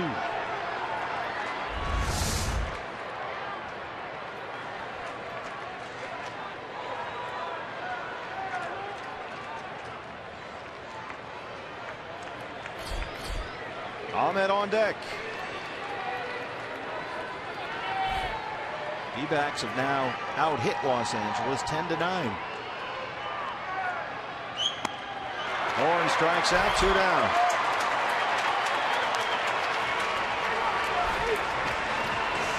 Nick Ahmed. Think about that cutter. It's almost an optical illusion. You see it as a hitter, and you see the backspin on the ball. It looks like a normal fastball. You expect it to be in a certain location when your bat gets into the hitting zone, but it just has that little bit of cutting action, almost like a slider with no downward movement, and you end up either swinging and missing or hitting it off a bad part of the bat. Nick having a big series. He's got 5 hits and 4 RBIs. Fly ball, Puig. And the Dodgers take the series. They win the finale here 4-3. Well, thanks again to Josh Rawitch and his staff here with the Diamondbacks. Casey, Pat, and Jim, everyone at the D-backs, and everyone at Fox Sports Arizona for putting our pitching special on the air here. And as the Dodgers leave town, they take 2 of 3, and we get set, Bob, for the Rockies starting tomorrow, 1st of 4. Yeah, really disappointing. Such a promising start to this 3-game series. Diamondbacks were looking forward to an opportunity to sneak back into this National League West race. They're just going to have to get some help from somebody else and put a whooping on the Colorado Rockies this weekend. Well, Webby can't drive off to Kentucky just yet. He's got some work to do. Diamondback Live postgame show starts now with Todd Walsh. Todd. Yeah, it does. In fact, there's some more work to be done as Collar was up there.